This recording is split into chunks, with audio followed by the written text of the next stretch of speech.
to fill out that vote as you're deliberating in your jury room. Each of you will have a vote, and you will have the right to vote guilty or not guilty, and each of you will write it down. And if there's any reasonable cause for you to hesitate to write guilty, then the law requires you to write not guilty. This burden of proof that we have, many of you may have had experience with civil cases. And in civil cases, the burden of proof is much lower, and it's called by preponderance of the evidence. And you may have seen lawyers or judges or watched on TV as they give a visual image of Lady Justice, who's blind and who's blindfolded, so she does not bias for one side or the other, and there's scales on Lady Justice. And those scales are the scales of justice. And in a civil case, if one party proves their case by a preponderance of the evidence, meaning ever so slightly tilt those scales in their favor, then they're entitled to the verdict. There's another heightened level of burden of proof in a civil case called by clear and convincing evidence. And the law requires things like to prove fraud or some intentional acts. You have to prove by clear and convincing evidence. And that's an intermediate level of proof. And so it's not just tilt the scales ever so slightly in the favor of the party that prevails, but you have to get sort of 3/4 of the way there. But now proof beyond a reasonable doubt is the highest standard of proof the law recognizes. And it is, you have to tilt the scales all the way to one side in order for the state to meet their burden. Now, a little bit about the verdict. You will have an option of guilty or not guilty. My friend Dick Harpootlian over here he travels a lot. He's been to a lot of countries, and he frequently he recently returned from Scotland, where he attended a jury trial in Scotland. And he tells me it's much like this, except the lawyers wear a wig, and I might benefit from something like that. But in Scotland, it runs about the same until it gets time to the verdict in the criminal case. And the jury in Scotland, where we derive our laws from, they are given 3 options. One option is guilty. Second option is not guilty. And the third option is not proven. Not proven. Now here in America, we have combined the verdict of innocent and not proven into one of not guilty.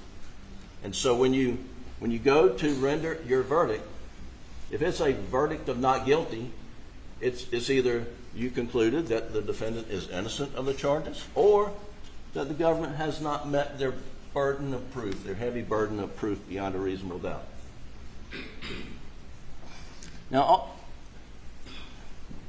and one of the reasons that defendants are presumed innocent and the government has such a high burden is because in criminal cases, the defendant really doesn't have the ability, doesn't have the resources, doesn't have the lawful authority to execute search warrants, subpoena documents, to prove his or her innocence. And so a defendant cannot secure a crime scene, cannot lift a crime scene for fingerprints, shoe-wear impressions, cannot secure telephones and get electronic data in the course of an investigation. So the defendant is limited on what they can do. In this case, on June 7th, 2021, Alec Murdaugh called 911, and Deputy Green, and then followed by other deputies, rolled up on the scene. And he is standing on his property. His wife and son lie dead in a pool of blood each. He's within yards of him, and he just put a shotgun down. He just put a shotgun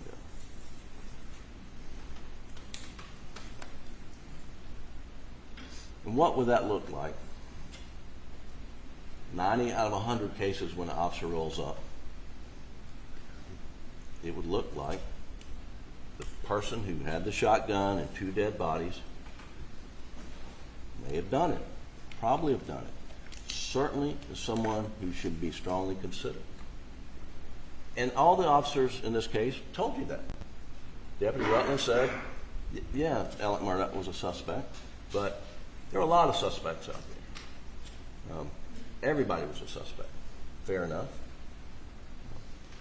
Agent Owen says, well, you know, we have a circle, investigative circle, and it starts with immediate family members, particularly if they found the deceased, the victims. So he's in the circle by virtue of calling 911. And that's fair enough. But what doesn't strike us as fair is that the next morning on June the 8th, after the gruesome murders of Maggie and Paul, this is what is issued, a joint press release, Colleton County and SLED, that says, at this time, there's no danger to the public. At this time, there's no danger to the public. You have 2 people who have been executed within, y'all are out there, I don't know, is it 100 yards, 200 yards from Moselle Road? They've been slaughtered. And at this time, there's no danger to the public? Does that tell you that on June 8th, law enforcement had decided it had to be Alec Murdaugh? It's a fair question for you to ask yourselves. It's a question that's not been fairly answered in this trial.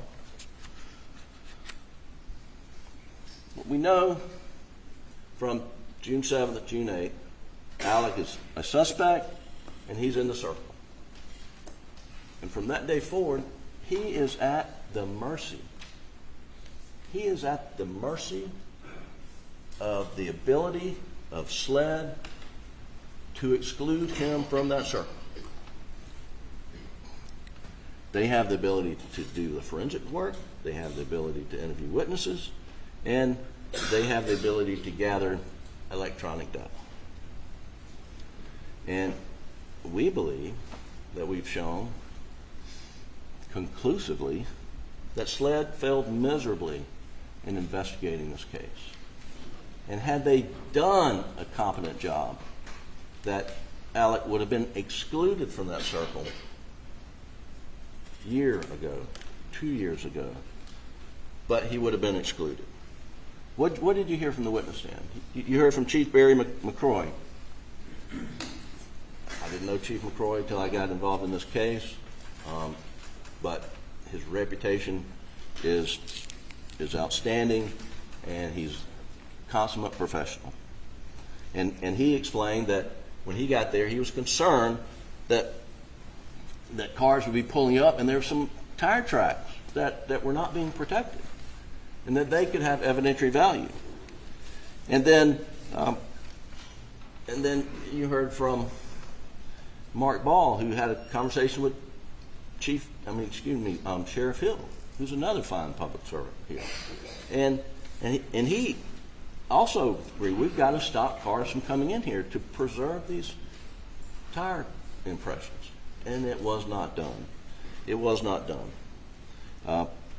Captain Chapman from the Colleton County Sheriff's Office, he testified about seeing other sets of tire tracks.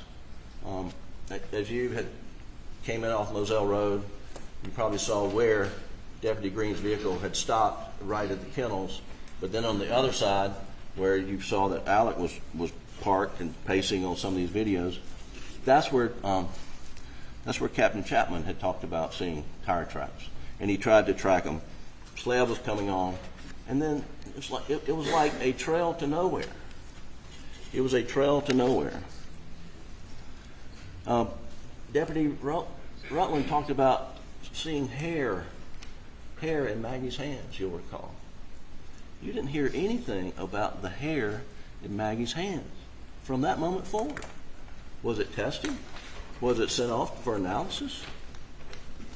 there was no evidence of what, if anything, happened to the hair in Maggie's hands. Was it as a result of a struggle with her assailant? Was it her own hair? I mean, we don't know the answer to that. We know they failed to take fingerprints from the feed room, and they should have. They failed to properly take footwear impressions from the feed room, or at the apron right outside the feed room. And I think that's I don't think that's uncontradicted. The Agent Worley, who doing the best she can, did not go there to document footwear impressions. Did not do that. You heard from our expert, Mr. Zerchi, what is required, and I believe Dr. Kinsey also agreed it was not done. I know Mr. Palmbach did, and both. Now I'll get to the shot angles in a little bit, but both Dr.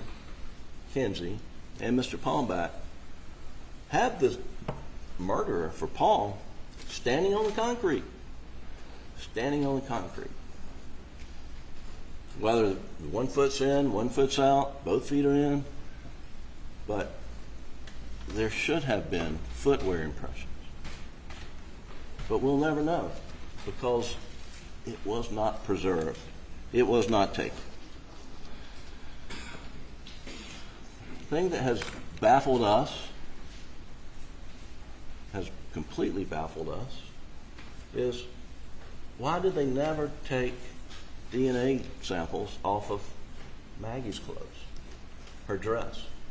Why did they never take DNA samples off Paul's clothes? They never did. They never did. And we asked their investigators, why didn't you? Well, that's somebody else's job. That's somebody else's job. It was never done. But you know whose clothing they took DNA off of extensively? Alec. And you heard Agent Zapata talk about all the different grids on her shirt where DNA was samples were taken. Was Alec assaulted on June the 7th? No, he wasn't assaulted. Was Alec wrestling with the assailant on June the 7th? There's no evidence of that. So why are they taking DNA evidence of Alec's clothing in June of 2021? And there's only one reason. And it goes back to this right here. There was only one reason. Only one reason. Is that they had decided that unless we find somebody else, it's going to be Alec. Unless we find somebody else, it's going to be Alec.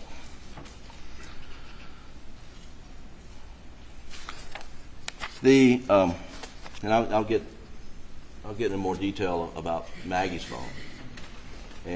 And Maggie's phone was not secured properly. Maggie's phone was, let me just go right into it. Maggie's phone was found on the side of the road in the morning or early afternoon on June the 8th. Whoever killed her threw that phone on the side of the road, without a doubt. Without a doubt. Alec, from the get-go, has said, you get Maggie's phone, you get my phone, or you get my OnStar data, and you will not see my car traveling down the road with Maggie's phone, because it did not happen. It could not happen. Detective Owen, have you gotten it yet? No, we've not. We sent the black box from on the Chevy to the FBI. It was a new model. Turns out the data's encrypted, and so we haven't got it yet. Well, what about General Motors? I mean, I'll do what I have to do, whatever I can do. And so, well, you know, we're looking into it. Well, what we learned during this trial is, sure, SLED sent a subpoena via a fax machine to somebody in Detroit, I believe, and whoever got it in Detroit Whether there was a number off, I have no idea what the reason was. But we do know the initial response was, we don't have anything. We don't have any OnStar data that you're looking for. There's no indication that SLED followed up with a phone call. There's no indication SLED followed up with a letter. There's no indication SLED did anything other than put it in a file. Put the response in a file. And that was it. That was it, ladies and gentlemen, until somebody watching this trial somewhere contacted somebody at General Motors and said, why don't you guys cooperate with the FBI and SLED on this investigation? And they're like, what are you talking about? So Friday, during sometime in the last 6 weeks, lo and behold, here comes all the OnStar data that you got to see. And that would be great. That would be great. But for the fact that when they seized Maggie's phone, it had, they put it in airplane mode. They knew how to put it in airplane mode. Excuse me, I'm losing my voice. Let me get water. I apologize.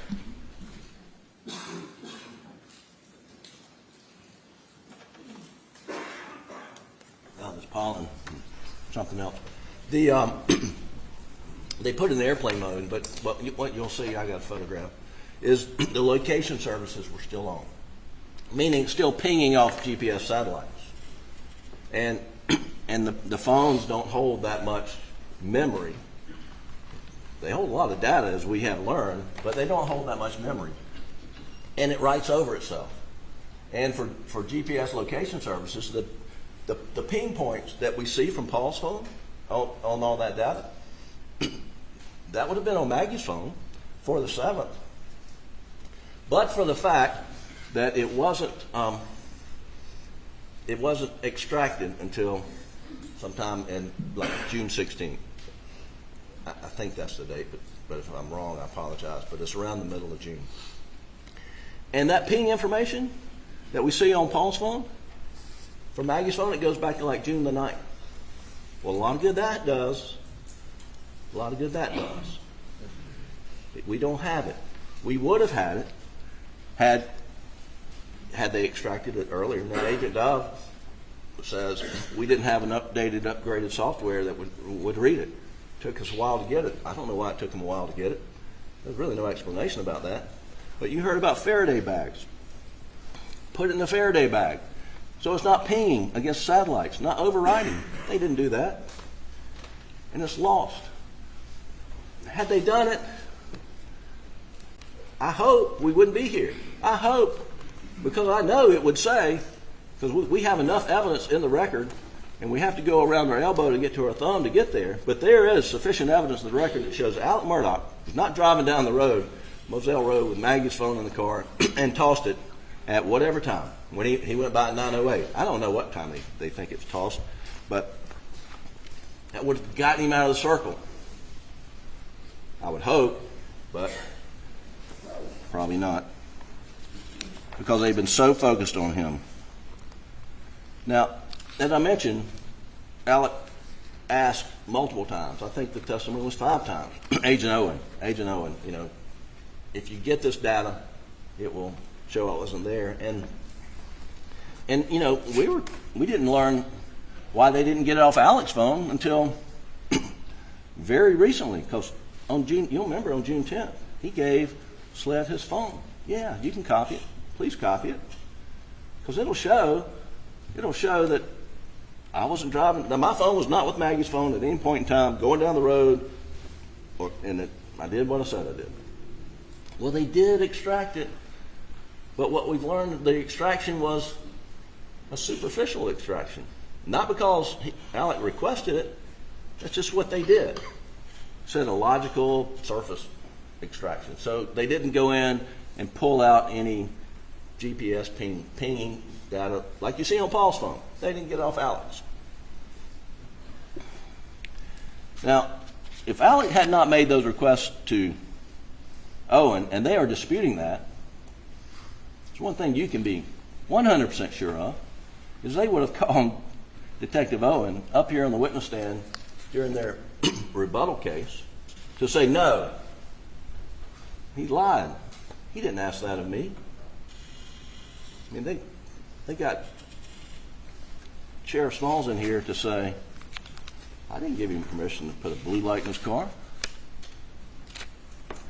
They came and challenged whether he had authority from the sheriff or maybe a deputy sheriff to put a blue light in his car. But they didn't contradict anything you said about, I've been asking for this data that would get me out of the circle. And now we know why it took so long to get the stuff from his car. It's because it's because the FBI wouldn't go to General Motors on this event data. The FBI was up there and they bought a Suburban, they're riding it around and they're reverse engineering all these systems to try to come up reports. And then they come in here and tell you, well, it's not complete, some is inaccurate, but this is what we got. And during the middle of all that, that's when, lo and behold, we get OnStar. Thankfully, we did.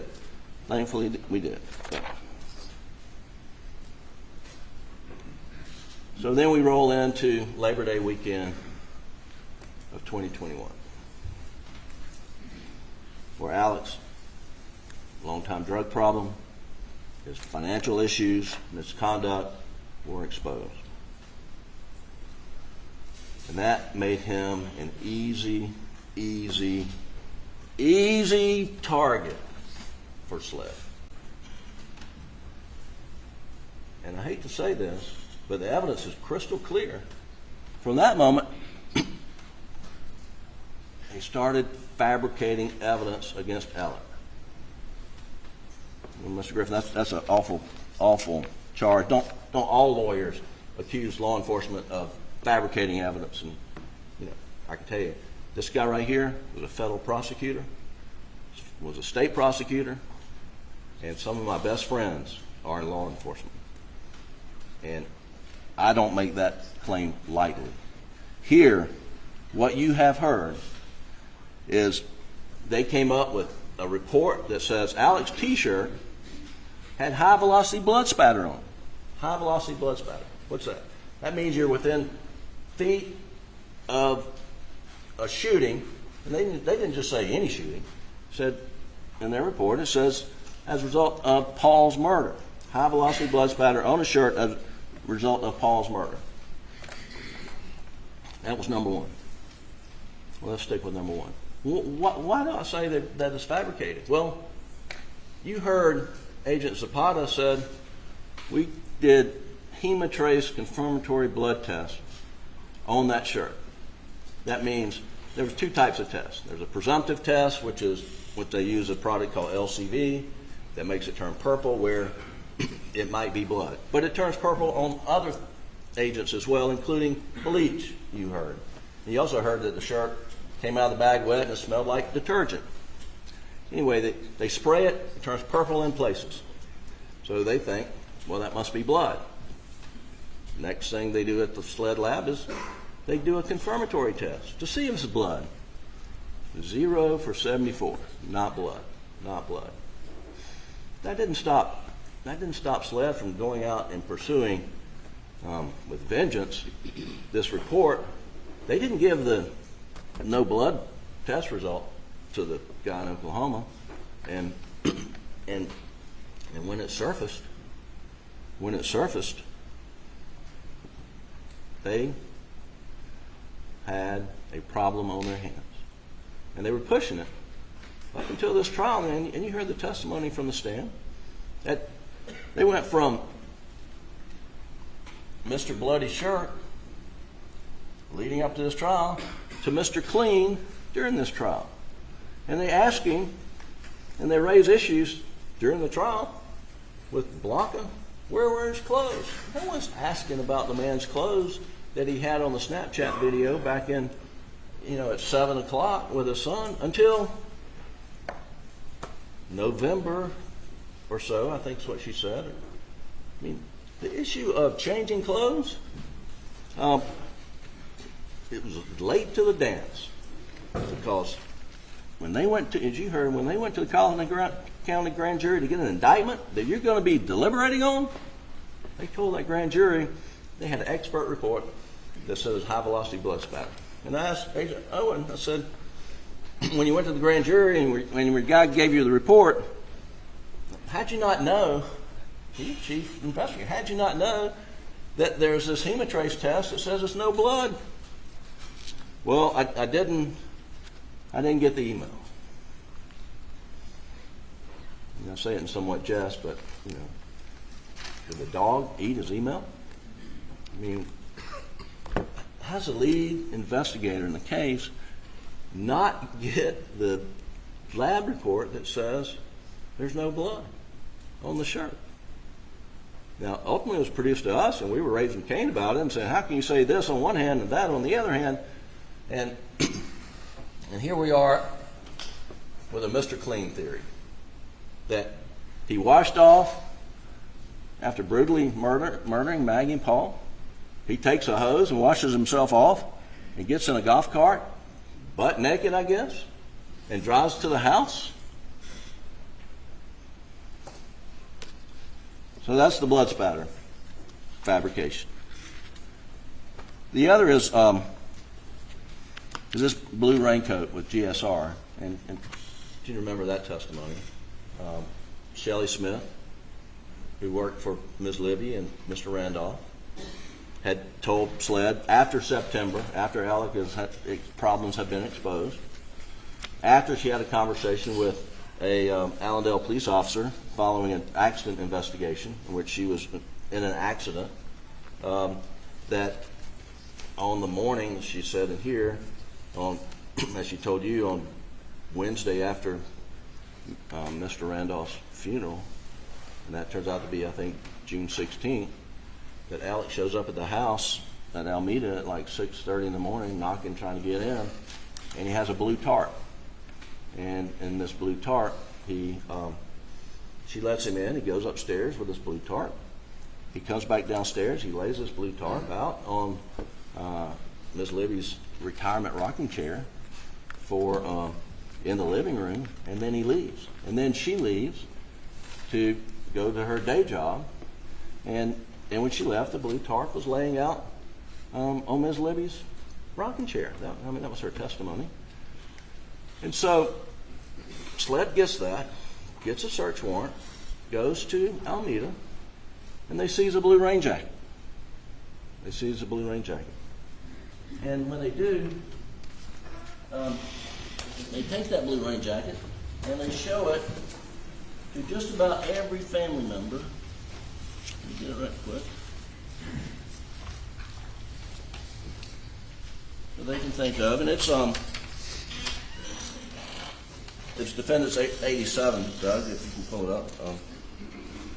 But they show this blue rain jacket to as many family members as they can get in contact with, and the rain jacket is, and no one recognizes it. No one sees it. No one said Alex ever worn it. No one said Paul's ever worn it. No one said Buster's ever worn it. No one said Maggie's ever worn it. Have not seen this blue rain jacket.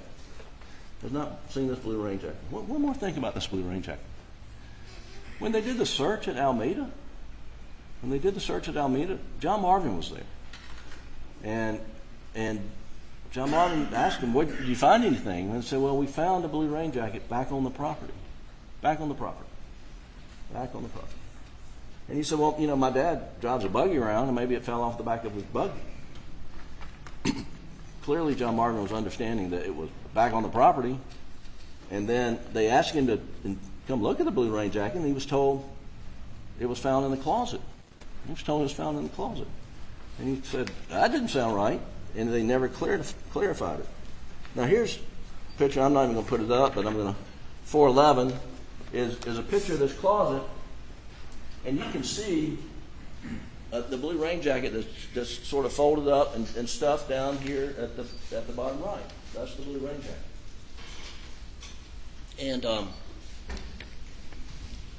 And apparently right before this trial, they showed Shelley Smith this picture and says, does that look like the blue tarp you saw? She said, well, yeah, sure, it looks like it.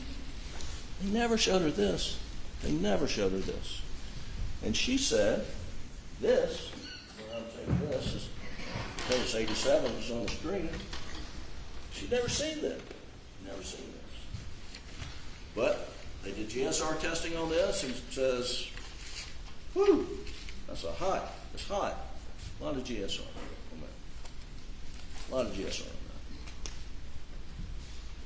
that. Manufactured evidence, ladies and gentlemen.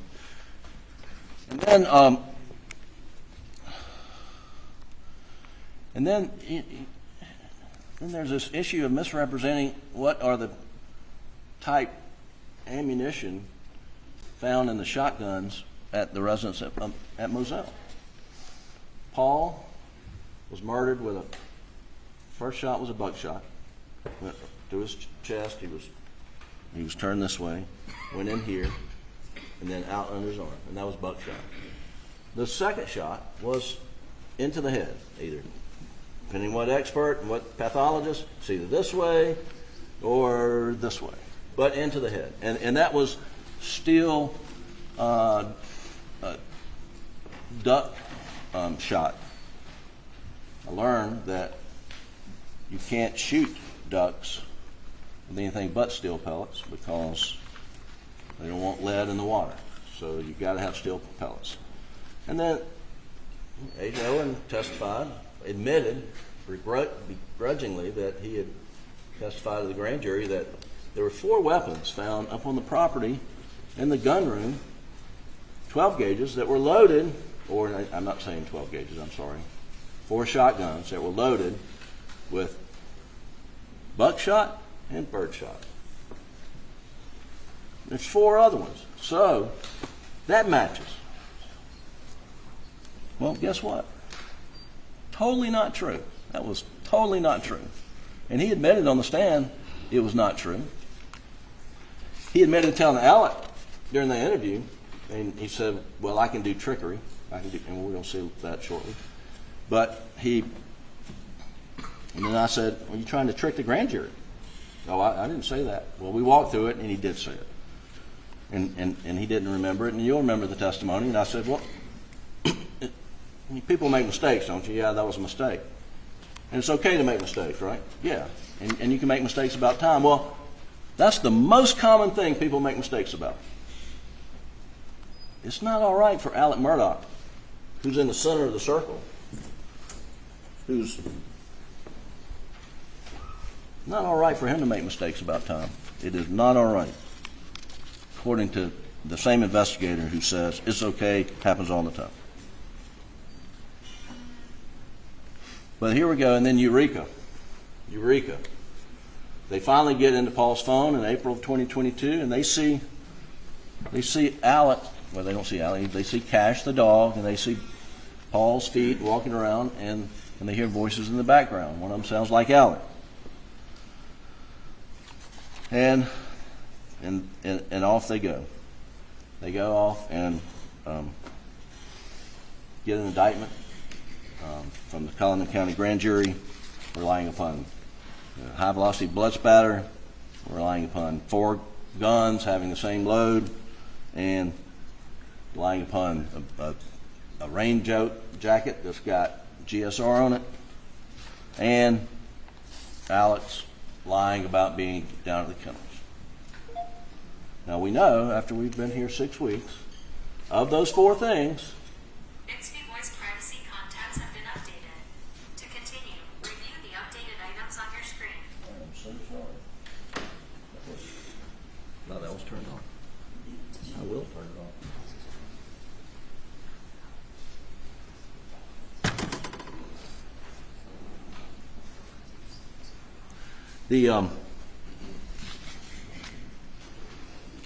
What we know is 3 out of those 4 things that was presented to the Cullinan County Grand Jury that you're going to be deliberating on for the indictments that return aren't true. No blood spatter,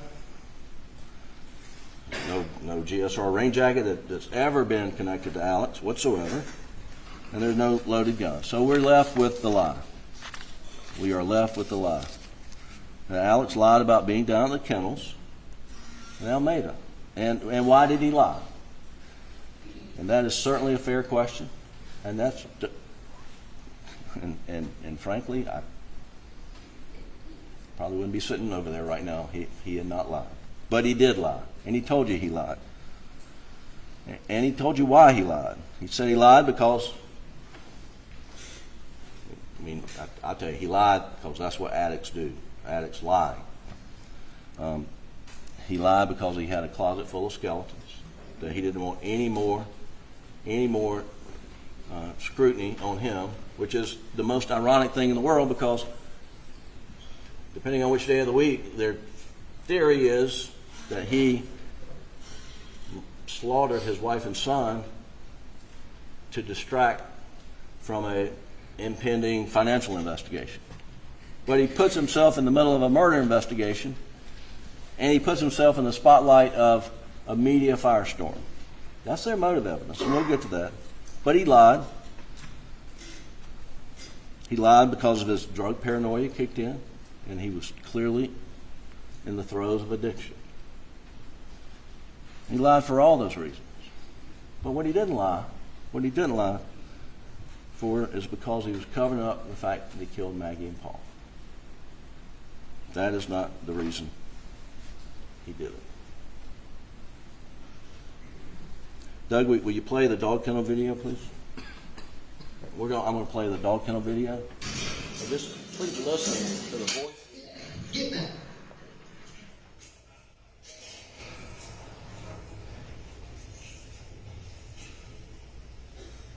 Quick, Cash. Quick.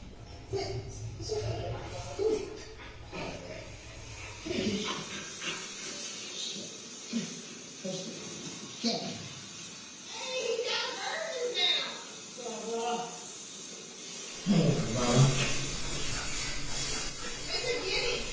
There's a chicken. Come on, Cash. Quick.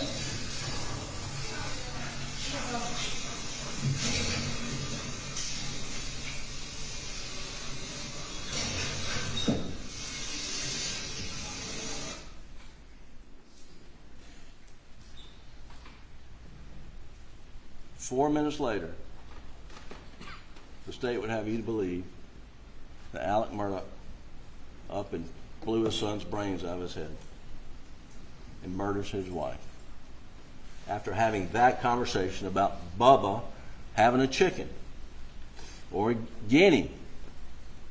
4 minutes later, their case wants you to believe that this is a family down at the dog kennels doing what families do. They're checking on a dog, tail. Bubba's out running around, and they're saying, Bubba, got a chicken. Now, why would Alec not want law enforcement to hear that? I mean, there's nothing on that tape. There's nothing on that tape that indicates there's any strife, any conflict, any anger, any planning, anybody being afraid, anybody running, anybody scurrying. Nothing. It's Maggie, Paul, and Alec down at the kennel. That's it. And their timeline is based on the fact that this automated thing kind of messed me up, but the point I was going to open this up and say, under their theory, if your phone's not moving for some period of time, you're dead right then. You could be run over in the traffic 2 hours later, but if you're not answering a text 2 minutes after you receive it, you're dead at that point. And that's their case. That is their case on time of death. Is phone stop moving, you're dead.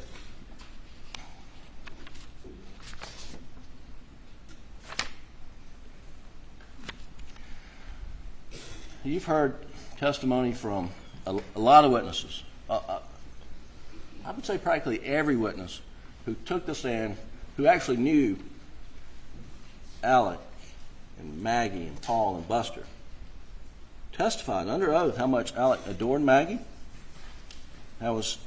She was his all. Some people describe Paul as Alec's best friend. His relationship with him was awesome. And that was unanimous. Unanimous. I want to just play briefly a clip from Blanca testimony about Alex's relationship with Maggie. You've also, I think, in multiple interviews with Sweat and other folks, described, I think the words were, Maggie.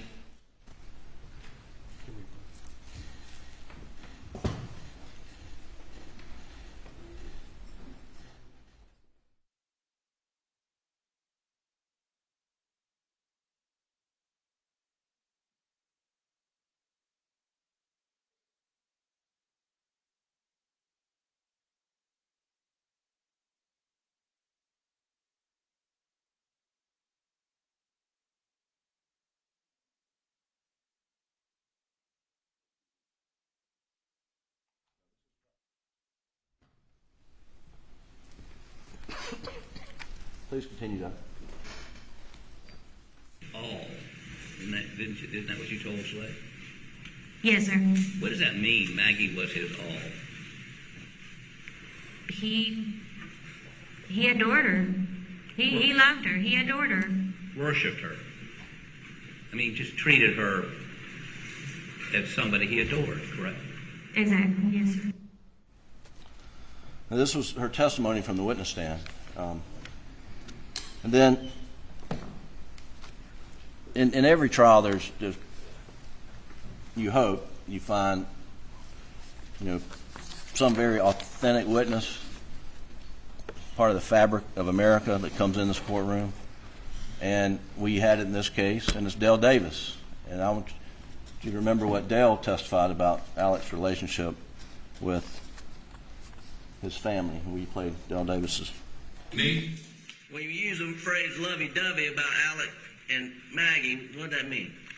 It means they loved each other.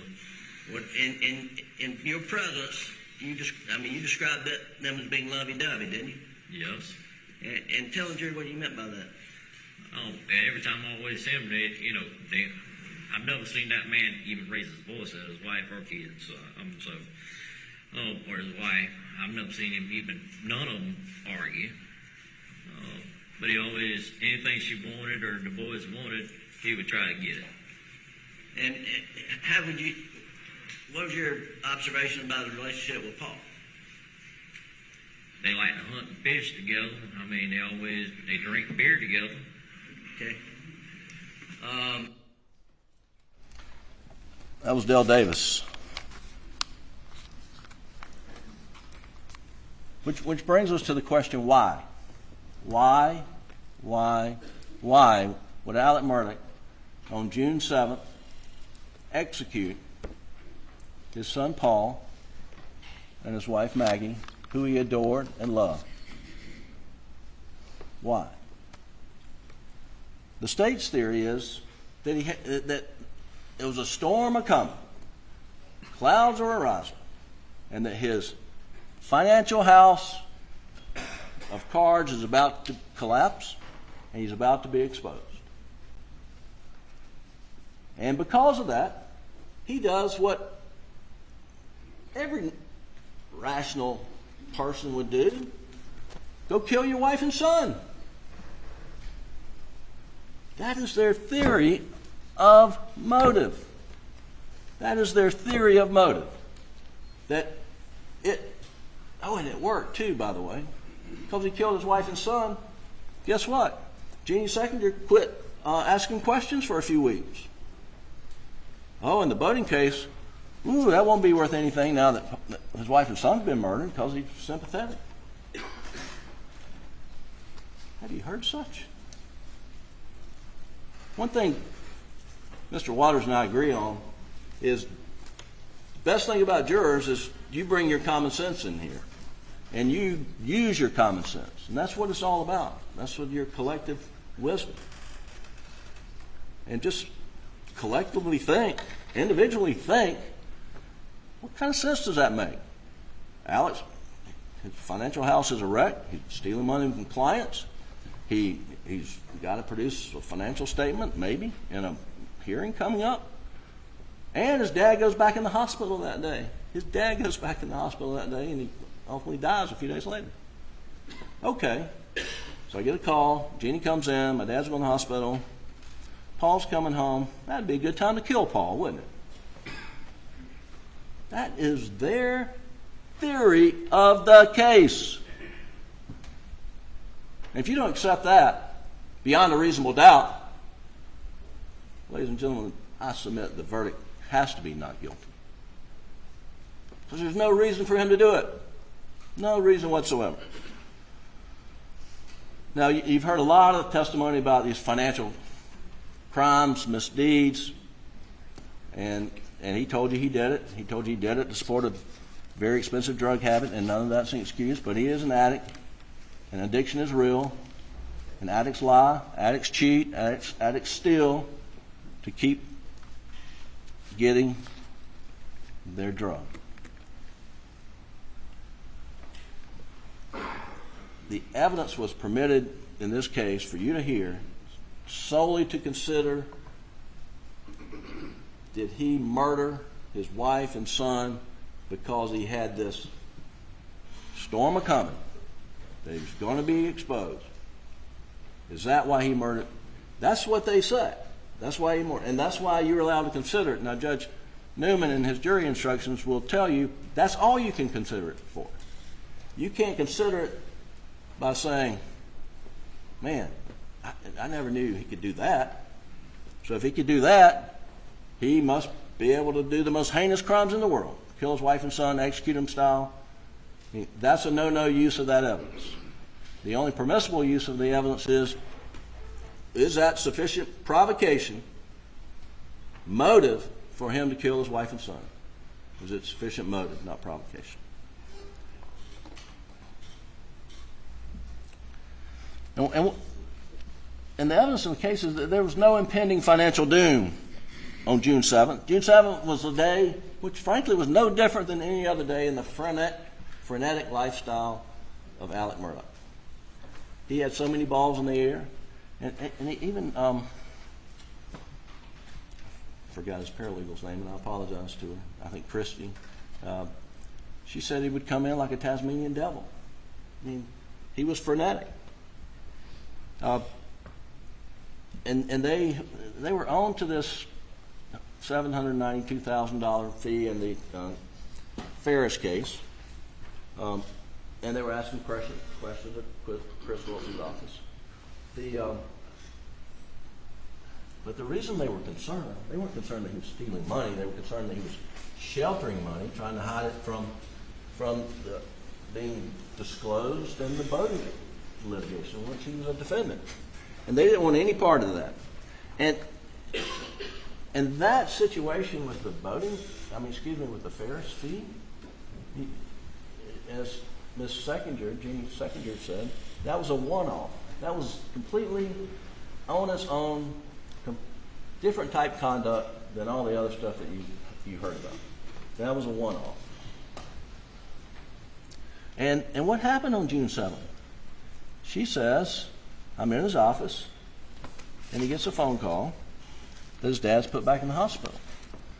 And she thinks that he told her it was terminal. He may have, I don't know, but his dad is put back in the hospital. He wasn't terminal that day, but the next day he got the terminal diagnosis. Any event, she takes off her CFO hat and puts on her mama bear hat and hugs him and a friend hat and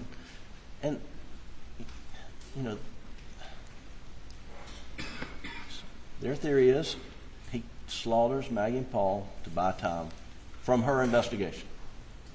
That is it. That is their theory. That is their theory. And it's totally fabricated. They've got no evidence of that. There's no evidence that Maggie was on to his financial misdeeds. There's no evidence that she was about to blow the whistle on him. There's no evidence that that he had a $20 million life insurance policy on her, and that if he murdered her, that he could get out of financial bind. None of that. None of that. And I asked Ms. Seckinger, how long of a delay did that buy Alec? What, month maybe? A month? A month? That's their theory. That's what their case is built upon. And then this motions hearing.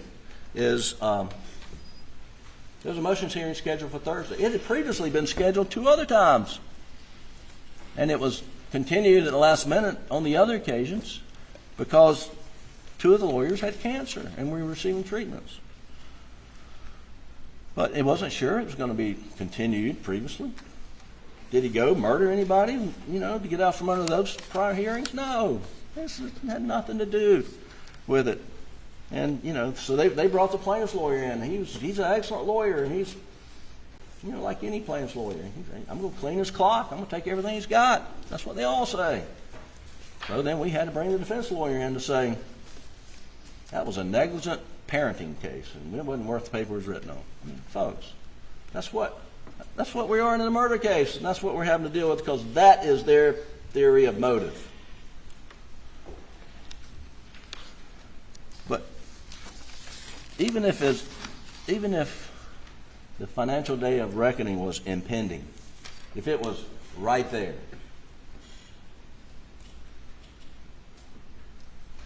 Alec would not have killed the people he loved the most in the world. There's no evidence that he would do that. We do have evidence of what he would do and did do. And if you'll pull up Defendant's Exhibit 125, which is in evidence.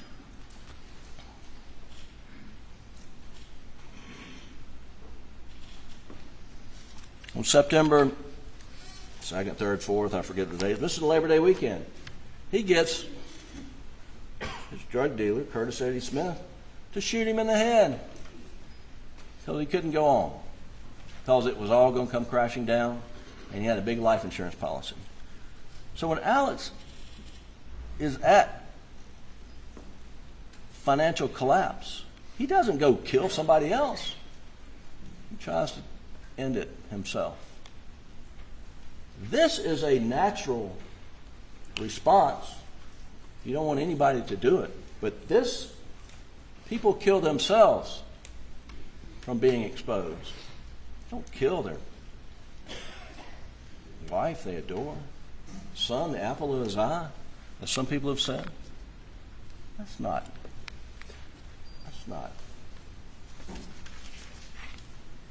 That is, I don't have the adjective for that. That is so outlandish. I don't have a word for it.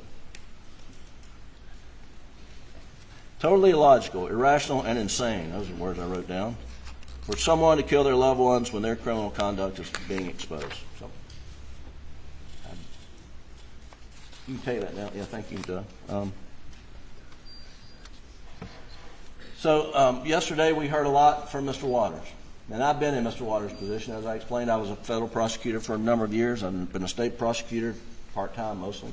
And I've done his job. It's a very rewarding job. And I hold him and I hold his office in very high esteem.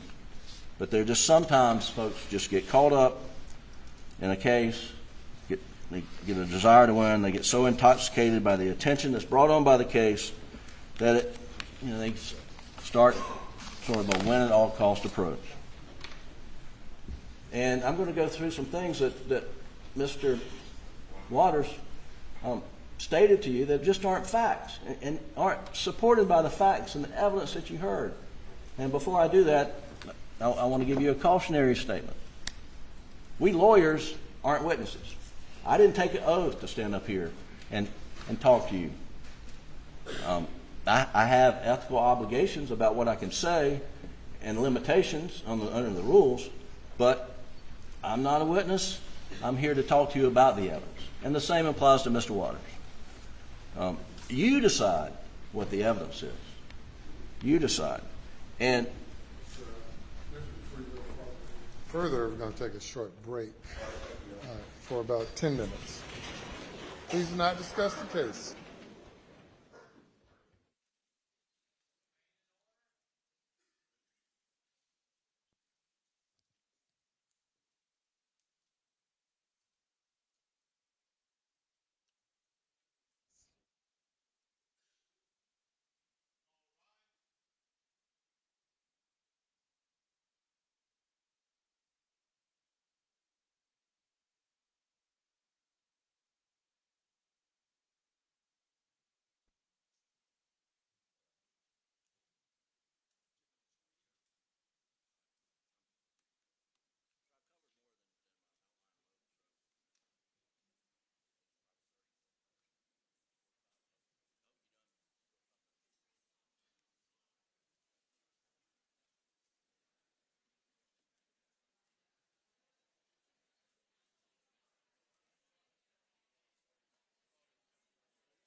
Be seated.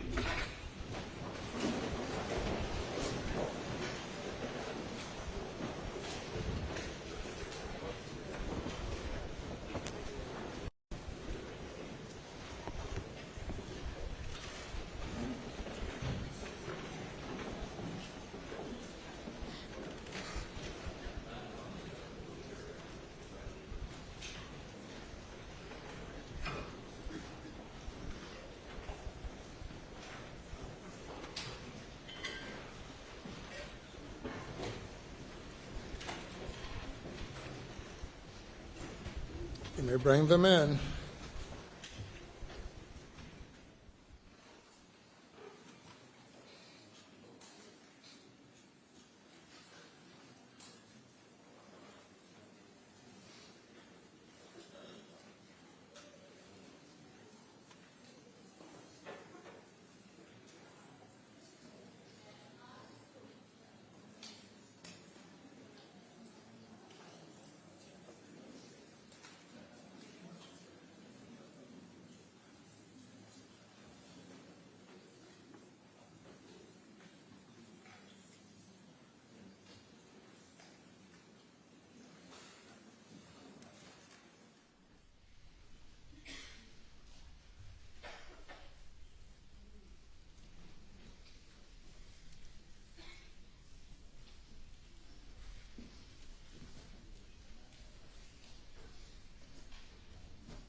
All right, thank you. You may continue. Thank you, Your Honor.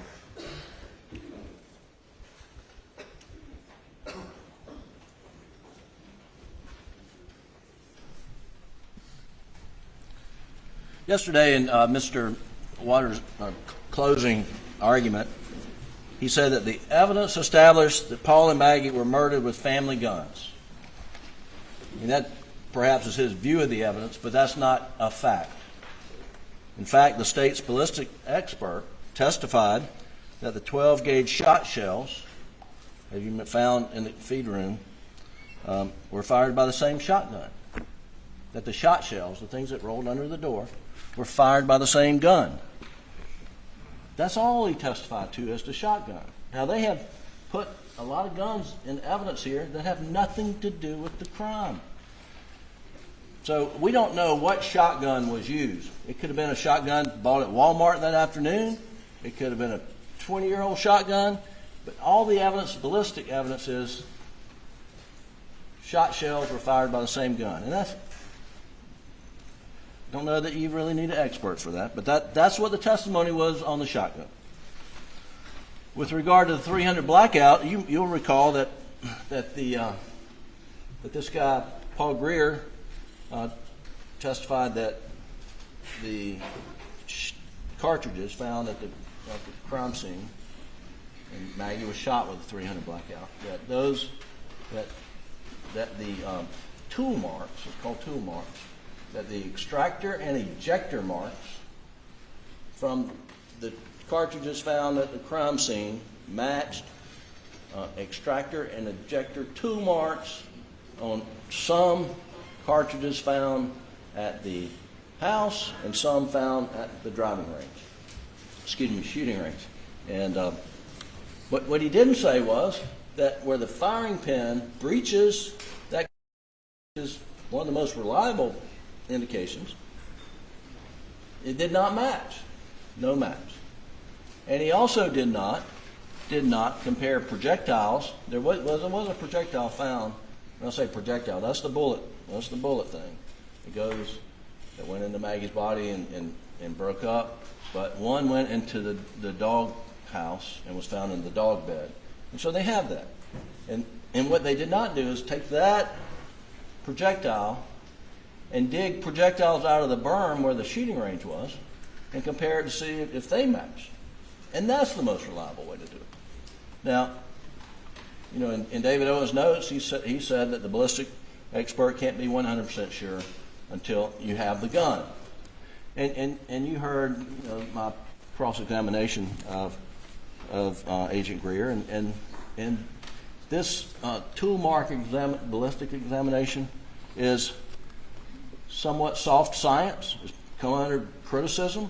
It's what they rely upon. Not every investigative lab relies upon it. That's what they did here. But it's not gospel. It's not gospel. Another thing about the 300 Blackout, he in his closing, Mr. Waters repeatedly said that Alec bought it. Alec bought it. And I assume we're talking about the replacement. I don't know. Alec bought it. Well, Alec didn't buy it. The evidence in the record is Maggie bought it. And he kept saying it's the defendants. And it's not the defendants. The replacement 300 Blackout, which frankly no one had seen Paul with it in quite some time except Will Loving on one occasion in sometime in March. It was Paul's gun. It wasn't Alec's gun. Paul's gun. At one point in time during his closing argument yesterday, Mr. Waters reenacted a shooting scenario, if you'll recall. And I'll do my best, but he stands up here and he says that Alec shoots Paul in the chest one time. And 999,999 times out of a million, that person is dead. He puts his shotgun down, and he has a 300 Blackout right here because he is so smart and so diabolical that he's going to stage it so it look like two shooters. So he's got a 300 Blackout here, a shotgun that he just took his son out, but his son was 1 in a million, he says. 1 in a million. Comes this way, so Alec has to put the 300 Blackout back down, pick up the shotgun, and shoot Paul. Where in the world does that scenario reside other than in Mr. Waters' mind? It doesn't. It doesn't.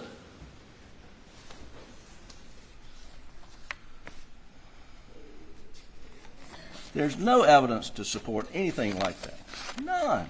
None. And the fact that he has to go to such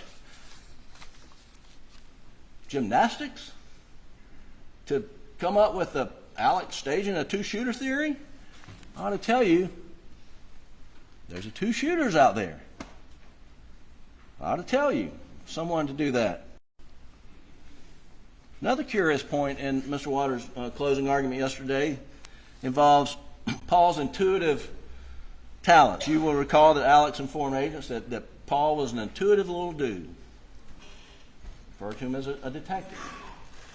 That Miriam Proctor, Maggie's sister, said that Maggie referred to Paul as this little detective, her little detective. And particularly when it came to trying to root out whether Alex was still doing drugs. And then he just sort of left it there. Sort of left it there for you to then take it and run with it as if, oh, Paul must have found Alec using drugs. There must have been a confrontation down there at the kennel, and that must have been what happened. Now he didn't go that far in his argument, but he laid it out there for you to run with. But that was clearly the implication. And I want to tell you first, there are no facts to support that. None whatsoever. Let me add another scenario that's equally as plausible. What if Paul the detective learned the source of drugs that were being sold to his dad? What if Paul the detective goes to that drug source, says, cut it out. That's my dad. You're ruining my family. And if you don't, I'm going to tell on you, turn you in. And what if source is a member of dangerous drug gang? No, I don't object. Sustained. Well, the point is, there's no more evidence to support it, and there was no evidence. Those were just plausible scenarios that they were throwing out to you, and that you could think up many equally plausible scenarios. But you have to decide the evidence based on the facts that the state puts before you. Not theories, not inferences, not speculation, but cold, hard facts. Mr. Waters also said that Alex, the master liar, accused Shelley, Smith, Blanca, and perhaps another witness of lying. He never did such a thing. He never accused anybody of lying from this witness stand. Now, I've been around long enough to know that witnesses can misremember things and believe them to be true. And frankly, I'm the biggest defender of that trait in my household. I convinced myself that I remembered something accurately, and I will have an argument with my wife until she shows me photographic evidence that I'm just wrong, and that's what it takes. I mean, that happens. People misremember things. But because we point out that there was an inconsistent fact, that doesn't mean we're saying someone lied, and we never did that. We never did that. One example is Sister Marion. One example of misremembering. Sister Marion said that she spoke with Maggie about 7 p.m. while she was at Edisto, and that Alec wanted to come to Moselle to visit her father. Well, we know that her recollection is mistaken because we have cell phone records, we got FBI records, we got her phone bill, we got that shows she was in Mount Pleasant and then she was traveling to Moselle around the period of time where Sister Marion thought she was at Edisto. Did not happen. That doesn't mean she's lying about that. Absolutely not. That's just how she remembered it. And she also said that when she talked to Maggie, that Maggie was going to go over and visit Mr. Randolph at Alameda. But we know from the records that Mr. Randolph had already been readmitted to the hospital. I mean, that's in the records. And that Maggie knew it. We've got Maggie's text to Blanca, I think in the day, saying they're putting Mr. Randolph back in the hospital. We're scared for everybody and hope Alec doesn't go down to the hospital. Well, no reason I'm pointing it out. This is how Miriam remembered it. But if she remembered it incorrectly, and that happens. But because we point stuff out like that, we're not saying they're lying. Now, then the same with Shelley and the blue tarp. She remembers something, we're not sure what. But the evidence clearly is, she says it was on Wednesday, June 16th. And we got FBI cell phone forensics, we've got records, and we got testimony that Alec is in Somerville. Spent the night with his in-laws, the Brandstetter, on Tuesday, and he stayed there toward the end of the week, and then they went to the mountains at Kiowee. So Alec could not have been knocking on the door of the Alameda house on the morning of June 16th. And Barbara Mixon came in and told you that she relieves Shelley. Shelley works all night, leaves, and goes to work at the school district. Barbara Ann comes in at 8 o'clock and relieves Shelley. And as Shelley recalled it, as the tarp was laid out when she left for work. Barbara Ann came in and said, well, I didn't see it. No time during that week that when I worked was there a blue tarp. I mean, Shelley remembers something, but she's not a blue raincoat, and it's certainly Alec could not have come over there on Wednesday. Now Shelley also says that he spoke to me about times, and that bothered me. I called my brother. We're not disputing that, but what she didn't say is Alec told me to say I was here in 45 minutes or things like that, and frankly, it doesn't make a lot of sense because Alec kept saying, "You get my phone records. You get my phone records, and you'll know exactly what time I was when I was there." And I'll get to this a little bit more in a moment, but Mr. Waters keeps talking about, he's hurrying to get over there. He's hurrying to get over there to compress the time so that it looks like he's been gone from Moselle longer than he was. Fair enough argument. I understand his point, but that point evaporates when you're talking about how long you are at Alameda. It doesn't matter if he's there 45 minutes or 20 minutes. Does it really matter how long he was there? Now, I guess before you had the OnStar data, they could be saying, oh, he said he was there 45 minutes, but he was only there 22 minutes, and he spent the other 10, 15 minutes traipsing through the woods, burying bloody clothes, and getting rid of murder weapons. Well, we may have heard that in this trial, had we not gotten the OnStar data from General Motors in the middle of the trial, which shows conclusively he drove over there and he drove straight back.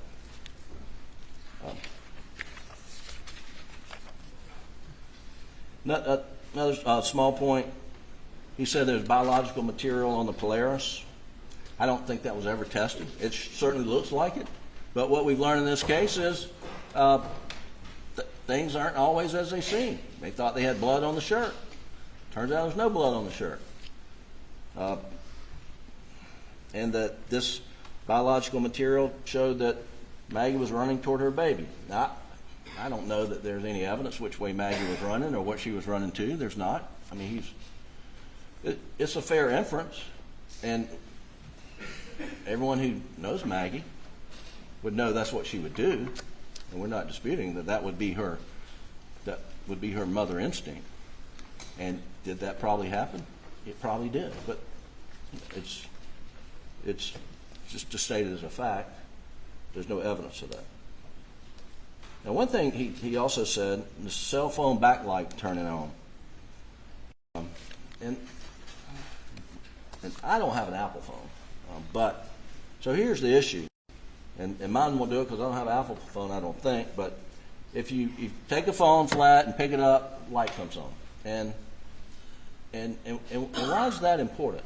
Why is that important? Like I say, and I'll probably turn this phone off. And if I'm making a point that you all know the answer to, I apologize, but it's important that you do know the answer to why this is important. It's important because now that we have the OnStar data, we know Alec drove his Suburban by the spot where Maggie's phone was found at 9:08. Now, there's probably some seconds in there, but 9:08. And we know that her phone is in the woods at that point. So the question is, did Alec throw it out the window at 9:08? And the answer is, no, he didn't. Because if you throw it out the window, at a minimum, the display light's going to come on. At a minimum. And when that display light comes on, it registers. These phones say a lot. Lesson learned in this case. It registers in this Knowledge C database, and it says display light on, and it has a time that the display light came on. Well, on Maggie's phone, the display light does not come on at 9:08. Okay? So, means Alec didn't throw the phone out. And yesterday, Mr. Waters says, every single expert testified that the backlight comes on and sometimes it doesn't when the phone is raised aggressively. That's not true. Only one person testified to that. And Mr. Murdaugh, who, over the weekend, he works for Charleston County Sheriff's Department. I don't know why they didn't get SLED agent to do it, but he got a phone similar to one that Maggie had, not Maggie's phone, had software, not the same version as Maggie, and he spent all weekend throwing the phone on the ground, see what would happen. Or many hours of the day throwing the phone on the ground. And then he comes in here and says, hey folks, sometimes the light comes on, sometimes it doesn't. Well, our expert, Mika Sturgis, says it comes on. It comes on. That's what we're talking about. That's what we're talking about. But folks, we wouldn't even be having this discussion if they had secured Maggie's phone and not put it in a Faraday bag so that the GPS coordinates on the 7th would not have been overwritten. And they were. So now we got a guy down in Charleston throwing a phone around all weekend. Because they are desperate to prove Alec threw the phone out when he went by the ring. They got no evidence of that. In fact, the evidence is the contrary. He did not. And the evidence supports everything that he had said from the day he had that interview, or a couple of days. You get the OnStar data, you get GPS data, you get my GPS data, and you'll know. I'm not traveling with her phone. Never got it. Wrote over it, and now we've got a guy tossing the phone in an office. Doesn't even work for SLED. Not every expert says that. The guys even said that's not his area of expertise. So, let me see if I hit all. Oh yeah, the last one's about me. Mr. Waters says that I did an HBO interview in November 2022, and he references some things I said in the HBO interview. Well, I didn't, and he knows I didn't. It was testified about. There's an HBO special. I am on it. I'm not telling anybody to watch it, but that was filmed back in, I don't know, spring, summer of 2022. I'm well before he was charged with murder. I'm not on TV talking about his murder charges, but he wants you to think that, and I don't know why. And I took a little bit of offense to that. I really did. And we object, because he was. I was not being interviewed. Objection's overruled. Not being interviewed in November of 2022. Not.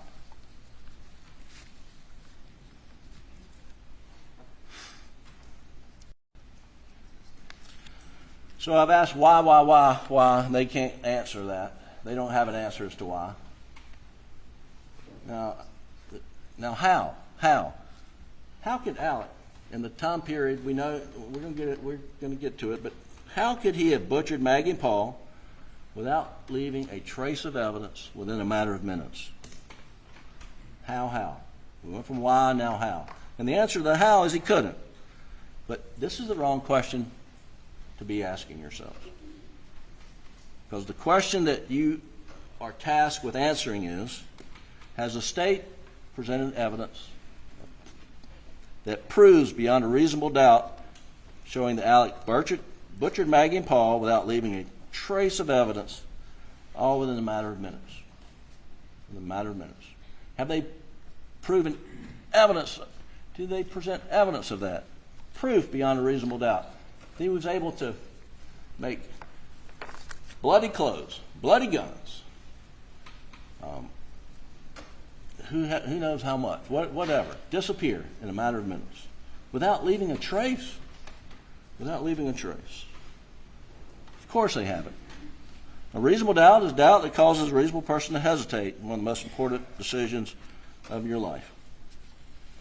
And here, there's no direct evidence of Alec doing anything other than he's at the kennel, 8:44, and it's just pleasant family talking about Bubba the dog getting a chicken. So the state's trying to weave this story of his guilt based upon circumstantial evidence. And the judge will charge you on circumstantial evidence, and I have no dispute with what the state put up here yesterday, because that's the law, and you're going to get it. He's going to give you the written document with the charge.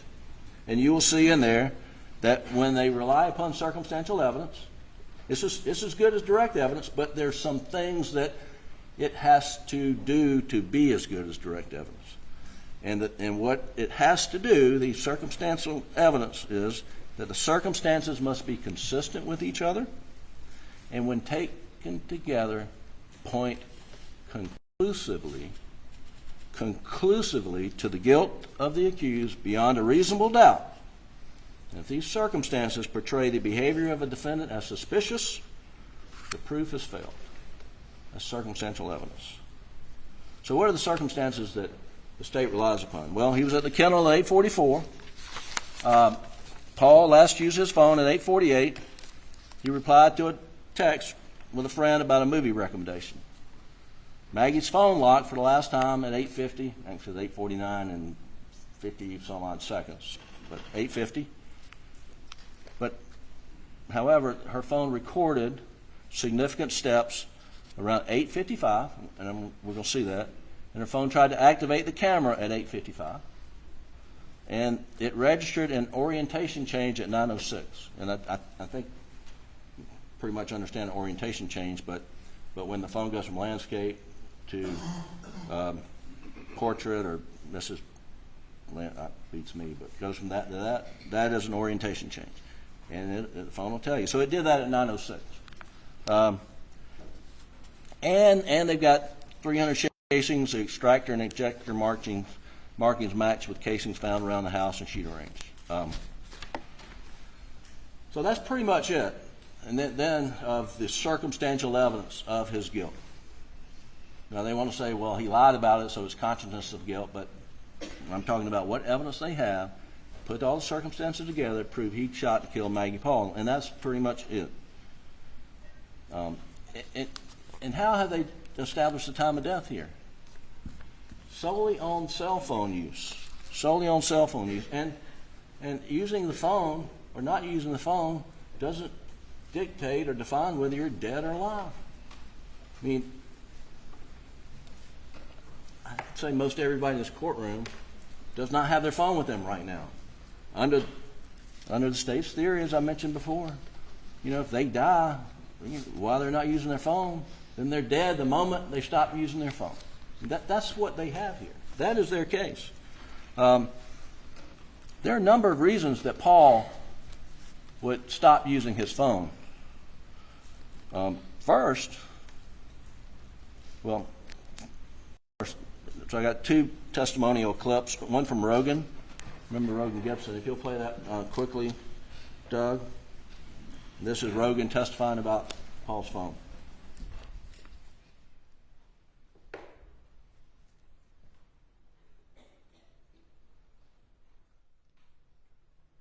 You asked a little bit about Paul's cell phone usage. He was on it a lot. He was on it a lot, yes, sir. Yeah, and and did the battery get down? Okay, just a moment. All right. What is the objection? Not showing the witness, they're showing the defendant while the witness is testifying. I think the testimony was. What's the legal basis for the objection? That is correct. All right. Mr. Griffin. It's a clip from the live feed of this trial, Your Honor. I can't control who is being depicted, but it's my voice asking Rogan. Been in trial how many weeks? 6 weeks. All right, so we're not going to replay the trial. That's right. It's a clip of a few seconds.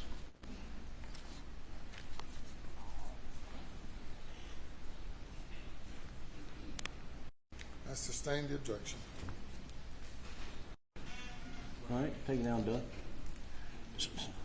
So you will remember that Rogan said that when Paul's phone, and by the way, if you don't remember and you have questions about it, when you're jury deliberations, you can always ask to have testimony replayed for you through. Your Honor, can we play the audio without the video? You're asking me, Yes. What can you do? I rule on objections. Can you play the audio then, please? You asked a little bit about Paul's cell phone usage. He was on it a lot. He was on it a lot, yes, sir. Yeah, and did the battery get down low pretty regularly? Yes, he would let his phone die sometime or he would lose it.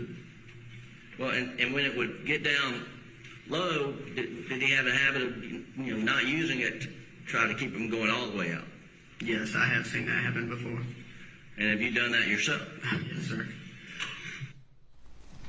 All right, and so you'll know from the photographs and the evidence in the case that Paul's phone was at 2%, and it was on low power mode at the time. He was texting this friend of his about a movie recommendation. And then can you play the audio only of, you remember Nate Tootin, and he testified about Paul putting the phone down when he was working around the kennels. And how would you describe the relationship between Paul and Alex? They had a really good relationship. Would you say that Alex? I don't think that's the right clip.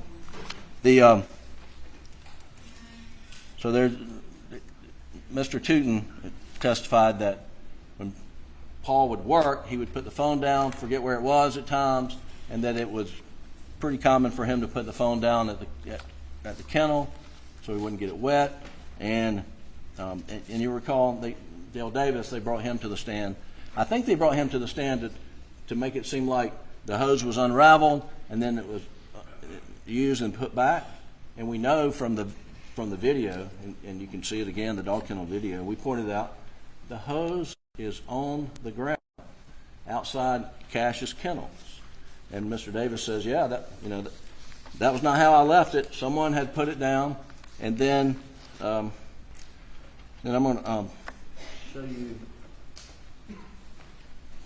State's exhibit.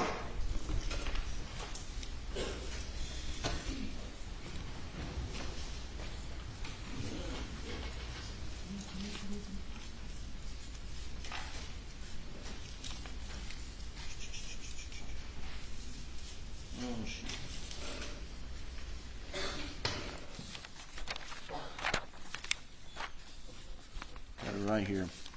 Doug, can I have the Elmo, please?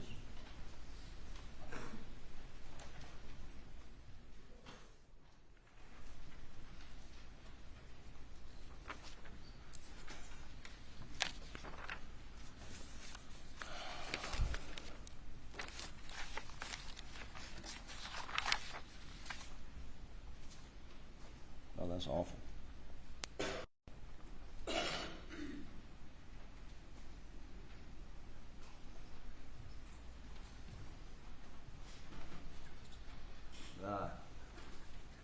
Just give it to me, please.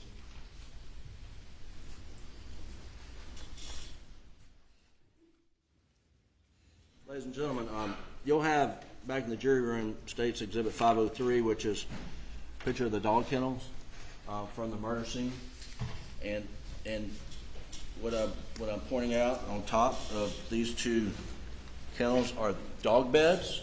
You'll see Exhibit 503. The dog beds are up here on top. And you recall Dale Davis says that when you clean out the kennels, hose it down, you put the dog beds on top. On top. So it's pretty clear from these photos, this photo, that Paul and or Maggie had sprayed out those dog runs and put the dog beds on top, and put the hose away. Alec testified that Bubba and Grady had on collars, and we see the collars in State's 45, and so their collars hanging here, but their collars hanging here, and then there's collars here, and the dogs don't have collars on them in the dog picture. So it's a fair conclusion that after Alec left, when he said he left, that Paul puts Bubba up, Paul puts Grady up after cleaning out the kennels, and then he goes back into the feed room to get his phone where he was confronted. Or sometime later it happened. I don't know. But they are relying upon cell phone usage for time of death. The coroner said he did the armpit test, which is no test at all. It's just a guesstimate. Can you pull up in evidence? Now I want to talk about Maggie's phone and Defendant's Exhibit 158, please.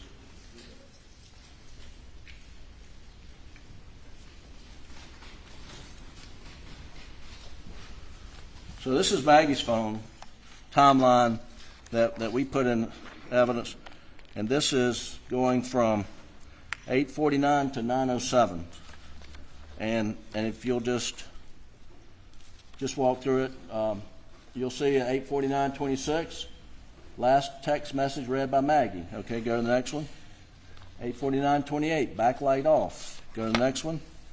849:31, phone locks and remains locked until recovery by law enforcement. It was locked for the last time and never unlocked. 853, but on 853 the backlight comes on. Backlight comes on. It's being manipulated. 853:12, orientation to portrait starts. 853:15, phone begins logging 59 steps. 853:20, there's a Siri usage, and the testimony is you can get that by squeezing the button. 853:24, the orientation portrait completes, so it switches. And then 853:28, backlight is off. Next, backlight is on. Backlight is off again. And it's on again. Keep going. And then 854:34, camera use starts. It's activated by touching the camera icon or by swiping left from the lock screen. There was a question as to whether that could be from facial recognition, and Lieutenant Dove said that information resides in the Knowledge C database, but he did not look for it. Micah Sturgis, our expert, looked for it, found it, and came and told you that was not a facial recognition miss. It was from intentionally activating the phone only for 1 second. Go to the next slide. Camera usage ends. Go to the next slide. Orientation of the landscape starts. 854:44, it ends. And then 855. So the point is, there's a lot going on with Maggie's phone at around 855. Keep going. Keep going. And then at 9:03, the backlight goes off. And at 9:04, there's a missed call from Alex. And at 9:04:23, the backlight's off. And 9:04:41, the missed call from Alex ends. So let's back up to, let's go to 9:04:23, missed call from Alex. Okay, and this was the testimony on 9:04:23, and it's important. Alex calls Maggie, and when that happens, you would her backlight was on. Go back one more. So her backlight is on at 9:03:52. At 9:04, missed call from Alex starts. At 9:04:23, and instantaneously, the backlight goes off. Now, you heard the testimony of that means when that call came in, someone pushed on the side to stop the call.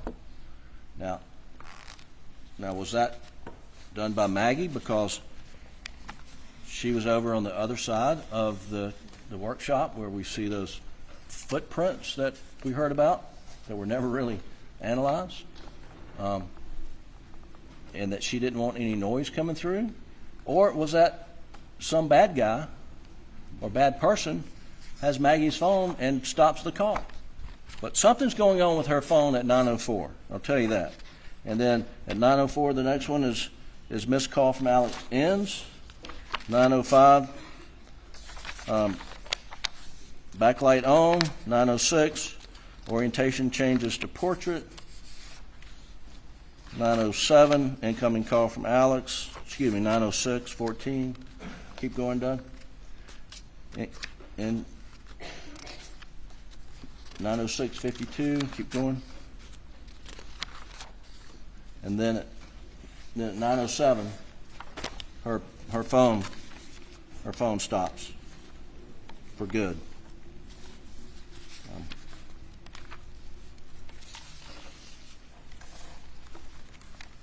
Now, one of the things that you heard in this case is that orientation change was at 9:06 that we just talked about. And Doug, if you'll go to the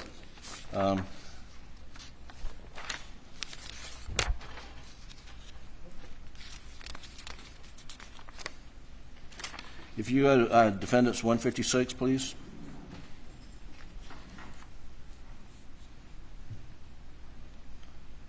And so these are Alex steps on his phone that were registered during this time period. And if you'll go to entry, if you look at entry 28, and if you'll pull that out, Doug.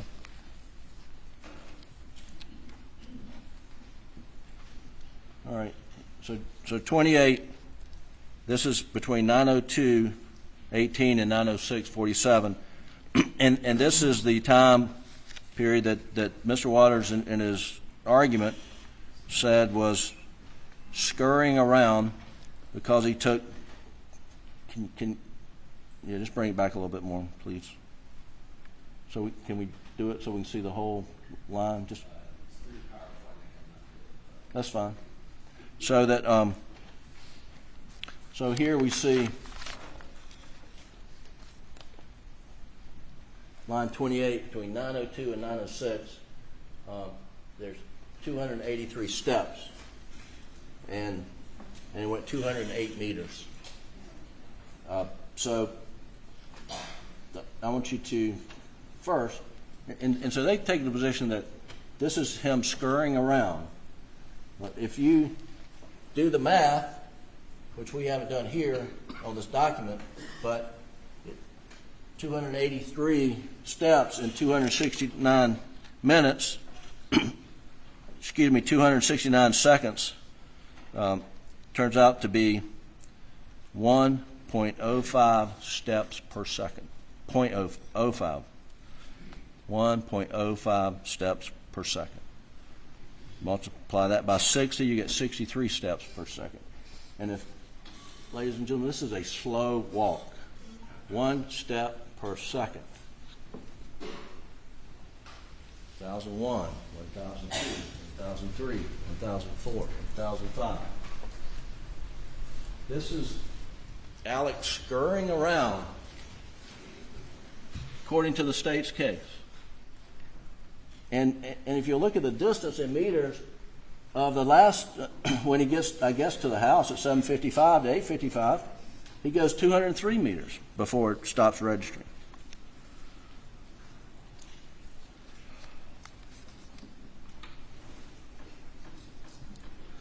And then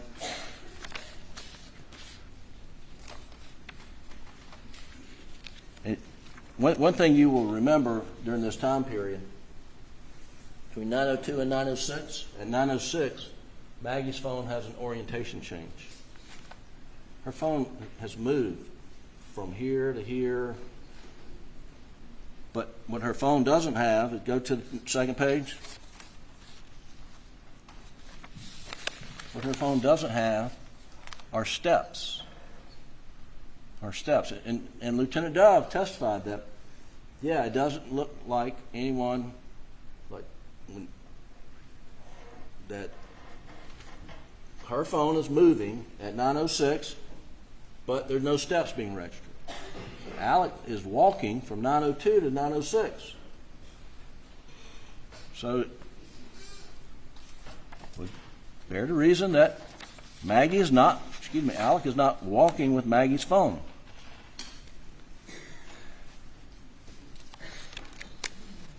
That's the timeline data that I wanted to review with you. The if you'll go to Exhibit 524,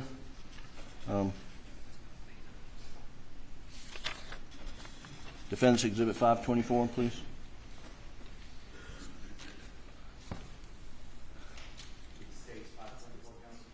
I think it's, yeah, State's 524. I'm sorry. Do you have that? So if you'll go to the slide where no, sir, not 38. Do you have the whole document, or you don't?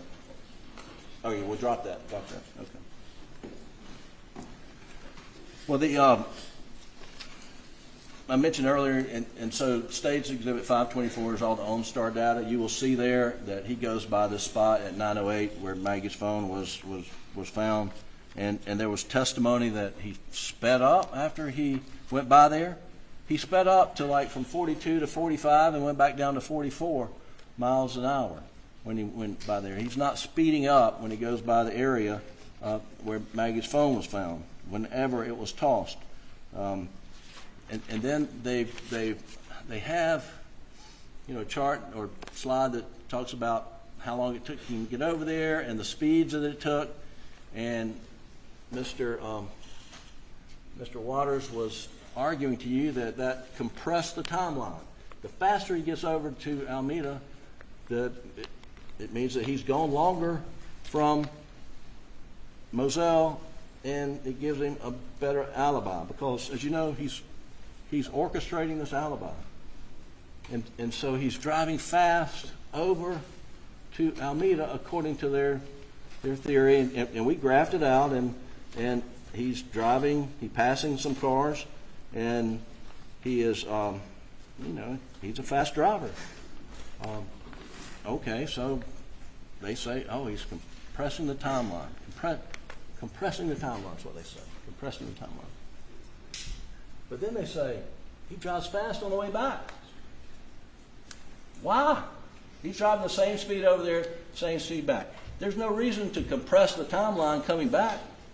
I mean, you'd want to be driving slow as you can to make it appear you've been gone a lot longer. I mean, he drives the same speed from Moselle to Alameda as from Alameda back to Moselle. It takes him the same amount of time. He's not compressing any timeline at all. And what's the most curious part about Maggie's phone? About Maggie's phone? What's most curious about it is Alec has her password. Alec, if he is wanting to change the timeline, when he calls her phone, he should answer her phone. When he texts her, he should reply to that text to show activity on her phone that she's still alive. If he is manufacturing a timeline by speeding, the easiest way to do it is use both phones, talk on both phones, and he did it. I mean, this whole thing about using Maggie's phone, driving Maggie's phone, throwing Maggie's phone out it's such a stretch for them to come in and try to put her phone in his hand. And then you start thinking through, why would Alec take her phone and not Paul's phone? Let's start there. Why would Alec take her phone and not Paul's phone? That's a question I don't have an answer to. It makes no sense. It makes no sense why he would take Maggie's phone. If there's something on there, he knows her password. Put it in. See what it is. We know from all this phone data, her phone was never unlocked. And he had the keys. So if he's taking her phone to unlock or to do something with it, he didn't. And so why? Why?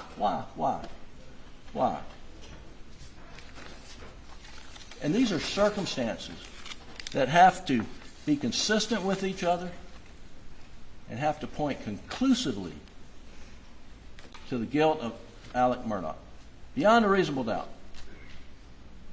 And these circumstances just raise more questions, ladies and gentlemen, raise more questions that we wouldn't have to be dealing with if they had just simply secured Maggie's phone in a Faraday bag on June the 8th when they got it.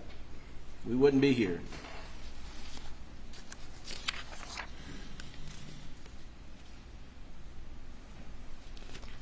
So we do know from the timeline that Alec left the property at 9:07. Were they killed before he left? I don't know the answer to that.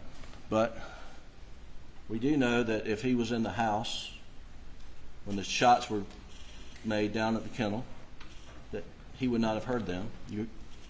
We had decibel testing from Mr. Sutton. Now they were angry with Mr. Sutton's angle test. They were not angry, but they challenged his conclusions on a lot of things. But they didn't touch his acoustic testing. Didn't doubt that. Haven't challenged that.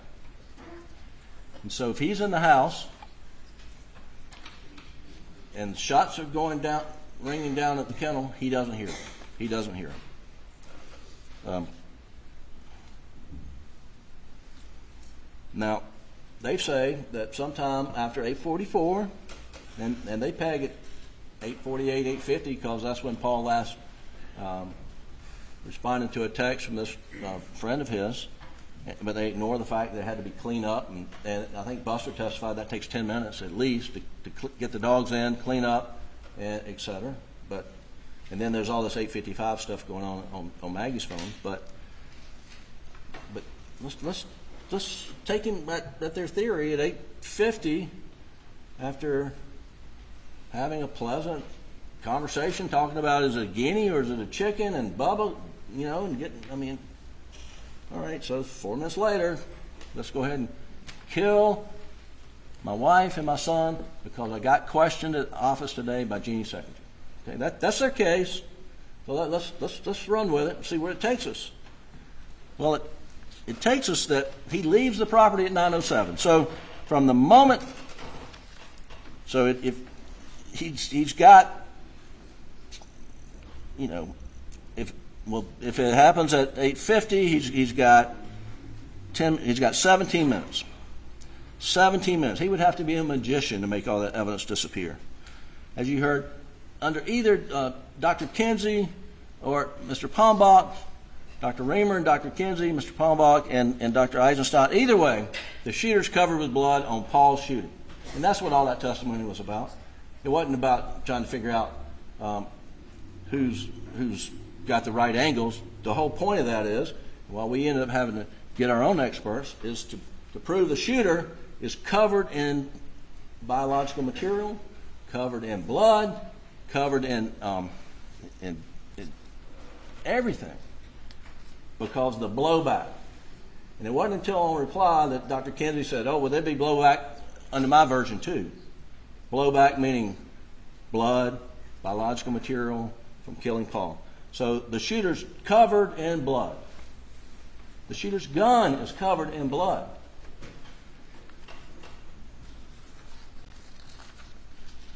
And that there's not sufficient amount of time to clean all that up, make all that disappear, and then call your son Buster, driving to visit your mother, who he got a call from Barbara Mixon earlier today and said your mother's agitated because your dad went back in the hospital and you might want to check on her. He goes to check on her. He calls Buster. And does he say, hey, Bus, I just blew your mom and brother up? You should see the damn mess. Are you kidding me? He calls Chris Wilson. Normal conversation. He calls his brother John Marvin, talking about his dad.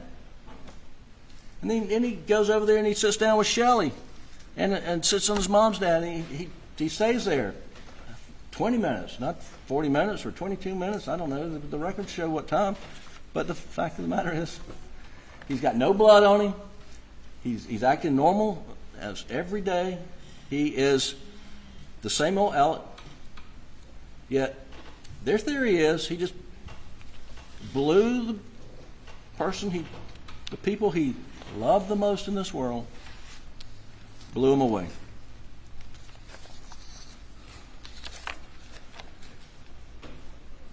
Now,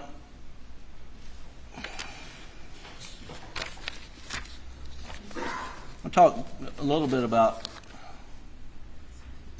the angles that Mr. Sutton did, his reverse trajectories on the shots, and I mean they're having a good time joking about the size of the figure in the Pharaoh, saying, "Oh, it must have been a 12-year-old kid. It's 5'2", 5'4", and let them have their fun." But that's not what the testimony was.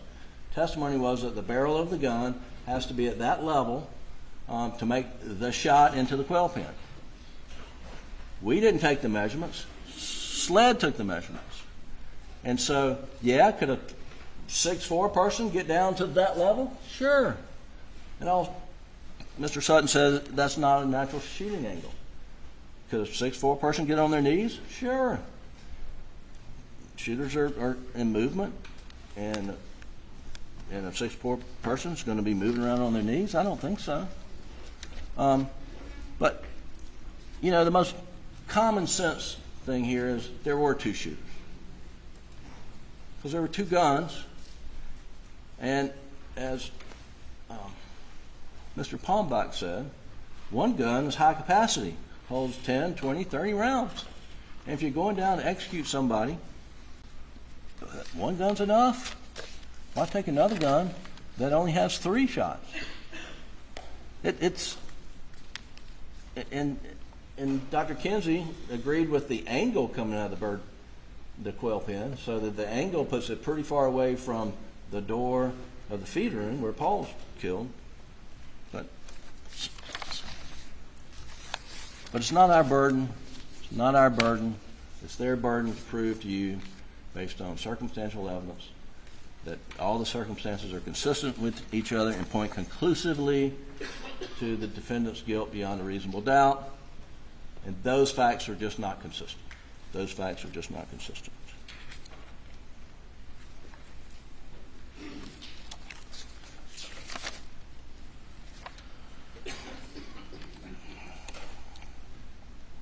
I want to say a word about condition of Paul and Maggie, particularly Paul. I'm not going to show you any photos, but I think you would agree that it was so bad. It was so bad. And Alec, in the back of the car, with me in the back of that, you could see me on the camera, sitting there talking to Agent Owen and Agent Croft, and he says it was so bad, they did him so bad. Agent Croft misheard that and said, he said I did him so bad. And I think the evidence is, everyone who's listened to it and everyone who knows what Alex was talking about around that time says they did him so bad. And Agent Owen was in the car, and he doesn't say to you, oh, he actually said I did him so bad. I think we can put that issue to rest, but that issue points to a bigger question. What would they be saying in this trial if that conversation wasn't videotaped? What would they be saying? We know Agent Croft would be saying, he said, I did him so bad. And then where would we be then? I am grateful to SLED that they videotaped that, so that you'll hear it if you have any questions. I don't think you should, but they did him so bad. That is for sure. Another thing that we're going to clear up right now is Alec's concern for Buster. You heard that, and you heard that in Mr. Waters' closing. That in statements that Alec made on the roadside shooting in Labor Day weekend, where he tried to arrange a assisted suicide, that he told officers that there's no danger to Buster. Of course, there was no danger to Buster because of that roadside shooting, because he knew who shot him, Curtis 80 Smith. He knew he was trying to get himself killed. But from that, there's going, the reason he knows there's nothing to worry about Buster is because he knows he did it. That's what was just argued yesterday.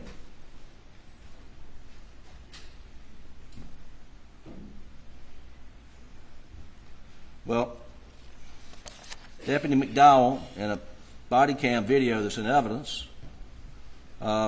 captured Alec speaking to Buddy Hill about his concern about Buster's safety. And will you play that now, Doug? It's in evidence. I don't have the exhibit number.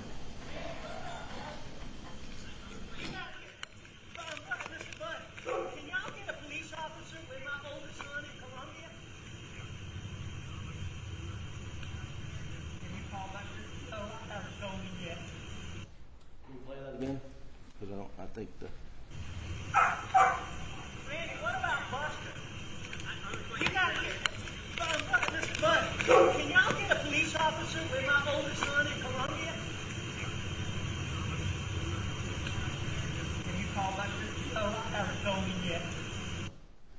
Did you hear that?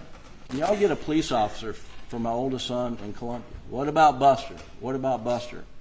Can y'all get a police officer for my oldest son? Buddy, can y'all get a police officer for my oldest son in Columbia? That's Buddy Hill, the sheriff. And they want to come in here and tell you he wasn't concerned for Buster's safety?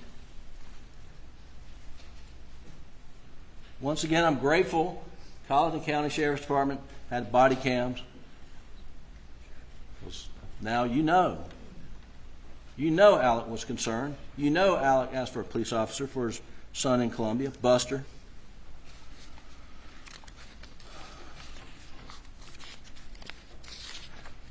Now I'm almost done, I promise. But I do want to talk about Alec's misstatements about time.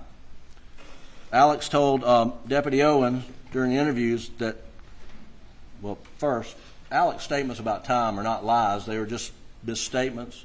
And even, like I said, Deputy Owen says people make mistakes about all the, Agent Owen, they make mistakes about time all the time. And they do. Now, Mr. Waters is critical because Alec was wrong every time he gave a time estimate. Turns out, I think Mr. Waters is probably right about that. Whether the time period is inconsequential or consequential, he's wrong about it. And the and we had brought in, Alec had told deputies in an interview that he got home at 5 o'clock, and that's not true.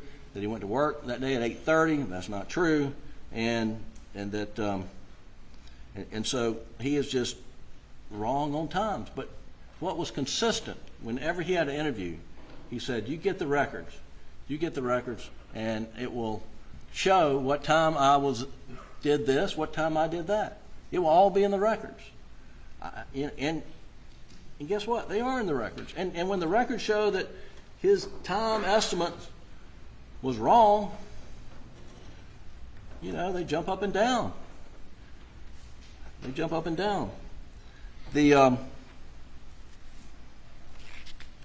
The statement to Deputy Green, he says, I've gone to my mom's for about an hour and a half, and I last saw them 45 minutes. Now that I don't know. I frankly don't know if that's wrong or not. I mean, he's talking to Deputy Green about 10:30. Hour and a half from 10:30 is 9 o'clock. I mean, he left. He left at 9. He left at 9:07. But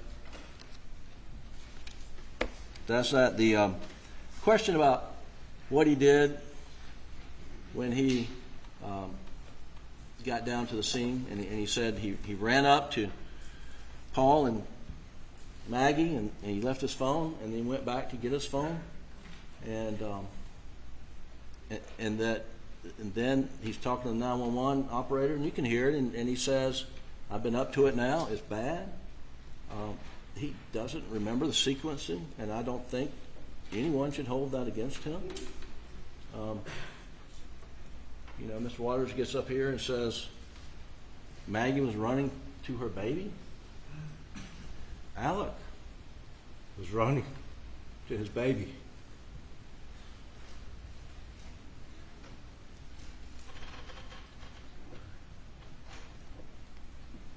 And can you imagine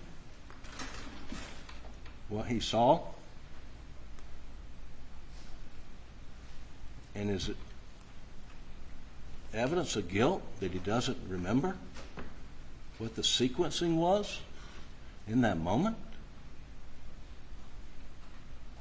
Is that evidence? Is that evidence of guilt? Or is that evidence of trauma? There's a guy that then went to get a 12-gauge shotgun, and he put 16-gauge shells in it. He knows the difference, but he didn't know that night.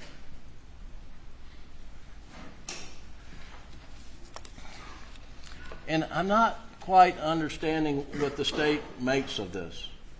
Did he not go up to their bodies? Because the forensic evidence sure speaks to the contrary. What we have is Maggie's DNA all over his T-shirt. And you heard that from Agent Zapata. We have Paul's DNA on his T-shirt. How did he get Paul and Maggie's DNA on his T-shirt if he didn't touch them? If he brutally murdered them, hosed off down there next to their dead bodies, got in a golf cart butt naked, drove to the house, changed clothes, went over to his mom's, goes down, calls 911, then searches for Whaley restaurant menu and checking emails, waiting for the police to show up. How does he get their DNA on his body? Because it's on there. Their forensic lab tells you that. Because he went up to them and touched them. And then there's a spot of blood on the Suburban steering wheel that was Maggie's. And we know that the Suburban was never down at the kennel, thanks to the OnStar information. I'm not sure that was an accepted fact until OnStar sent their stuff in, but the Suburban never went down to the kennel until after he returned back from Moselle. So we know the blood got on the steering wheel after he checked Maggie like he said he did on the 911 call. And then there's a spot of blood on the gun that he went to get. And then there's GSR. There's GSR. There's 3 particles of GSR on his shirt, 3 particles of GSR on his shorts, and 1 on his finger. And the SLED agent testified that's consistent with transferred GSR when you pick up a gun.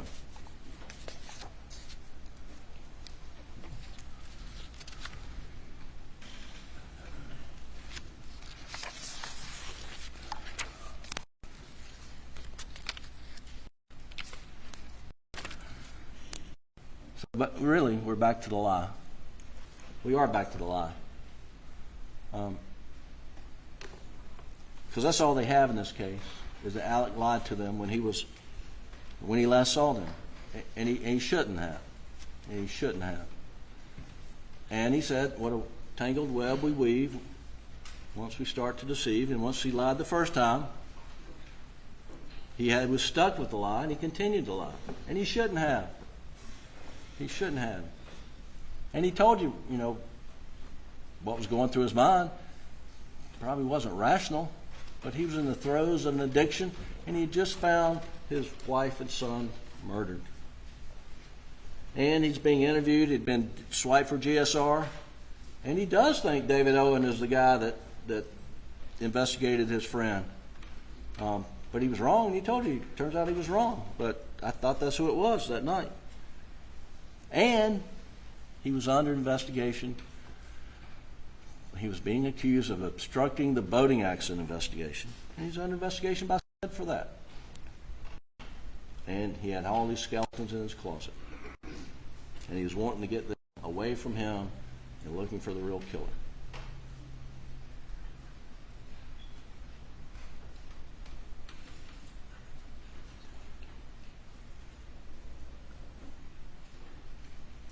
The state in this case has gone to lengths trying to, through a sleight of hand, convince you of this and show you that, and without convince you of guilt, without showing evidence of guilt, convince you that he murdered his wife and son because of his financial misdeeds were going to come out,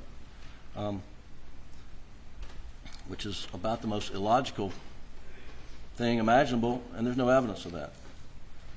And then the state brings all these shotguns in here, and I'm not going to pick every one of them up, but the forensic evidence on these shotguns is they can't be excluded. Well, okay. They can't be included either, so you know nothing more about these shotguns than you would have the day you showed up for jury selection, because there's nothing to know about them. Can't exclude them, can't include them according to them, but we do know there's no blood, guts, brains on any of the guns that would have been there from the shooting under everybody's interpretation of how Paul was murdered. They want you to think that because you own guns that you should be viewed differently. I don't know what else to make of that. I don't know what else to make of that. When this trial began with opening statements on January 25th, Mr. Harpootlian asked why. Why would Alex execute his wife and son in cold blood? And here we are, 6 weeks later. And you've heard weeks' testimony about Alex's financial crimes, drug addiction, and lies. But after all that, the state has failed to provide a satisfactory answer to this question. Why? The state cannot provide an answer to this question because the answer is he would not, under any circumstances, murder those that meant the most to him. Your oath requires that you hold the state to the exacting standard of proof that the state must prove the defendant's guilt beyond a reasonable doubt. And when they rely solely on circumstantial evidence, these circumstances must be consistent with each other and when taken together point conclusively to the guilt of the accused beyond a reasonable doubt. And if they merely portray the behavior of the defendant as suspicious, you must find him not guilty. The state's evidence fails to meet these requirements. Circumstances don't point conclusively to Alex's guilt. Far from it. Mr. Waters wants you to believe that Alex slaughtered Maggie and Paul on June 7th and repeatedly lied and changed the story to fit the timeline and evidence. As it turns out, in fact, the state is the one that's been manipulating evidence to fit their theories of guilt, which changed over time, from the date of these murders until yesterday. In the absence of forensic science, a reliable investigation, the guns, blood spatter, the time and opportunity to have committed these murders, you're instead left to make inferences about all sorts of interactions and behaviors. Prosecution wants you to view the evidence through the diabolical monster lens that they have tried to paint, but the law requires you to view it through the lens of innocence, where none of these things, individually or taken together, prove conclusively to Alex's guilt beyond a reasonable doubt. Up until now, you've not been able to say a single word. Can't imagine how frustrating that must be. But soon you will have the most powerful voice in this courtroom. With your words, you can let everyone know that in a court of law, only evidence and the burden of proof matters, not gossip, innuendo, opinions, and most of all, not theories layered on top of speculation. With your words, you can let the state know that they don't get to obtain an indictment by misleading a grand jury and then bring you before you a case built on theories, speculation. There are 2 words that justice demands in this case, and those 2 words are not guilty. The oath you've taken in this case is to follow the law, to follow the Constitution, and to hold the government to the burden of proof. And it requires a verdict of not guilty. On behalf of Alex, on behalf of Buster, on behalf of Maggie, and on behalf of my friend Paul, I respectfully request that you do not compound a family tragedy with another. Thank you.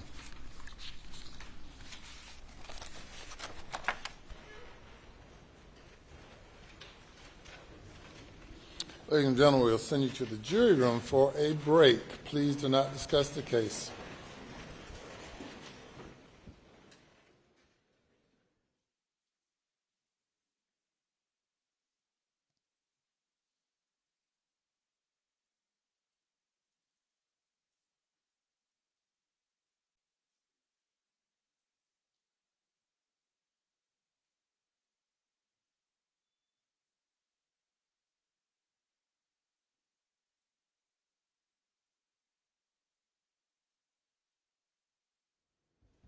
Everyone will be seated.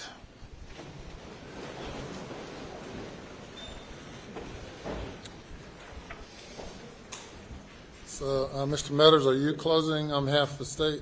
Yes, sir. Do you have an estimated length of time that you might go? No more than 40 minutes.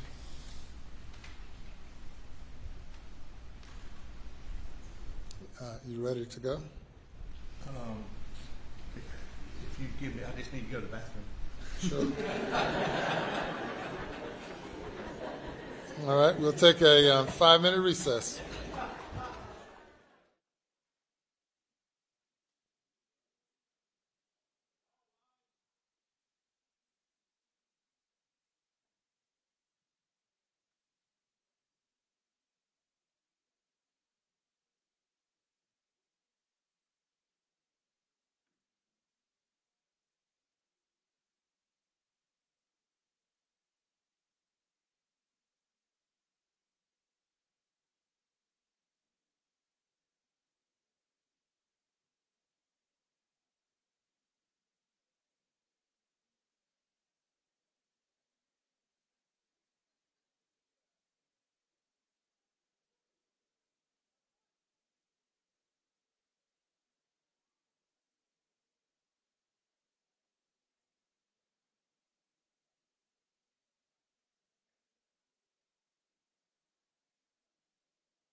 Rise and come to order.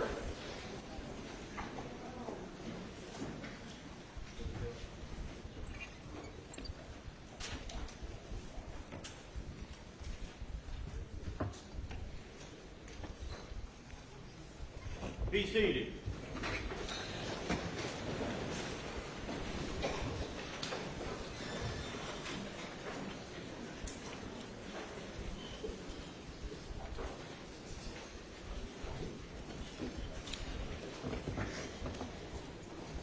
Jury guy there. You may bring the jury.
Thank you. Ladies and gentlemen, the state gets an opportunity to do a rebuttal. Mr. Meadows. Please support.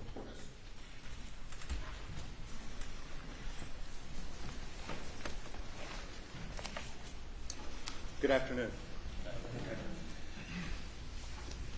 On behalf of Attorney General Alan Wilson, Deputy Don Zelinka, Deputy Attorney General Creighton Waters, and this entire team, and I want to name them all, but thank you for being here.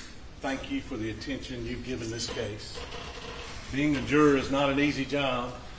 I'm not a jury watcher. I don't sit and stare at jurors, but goodness knows we've been here 6 weeks. I have looked over occasionally. Not to pry, but I've noticed when I have looked, you've all paying attention, so thank you. 6 weeks. Thank you. And I'm not going to be that long.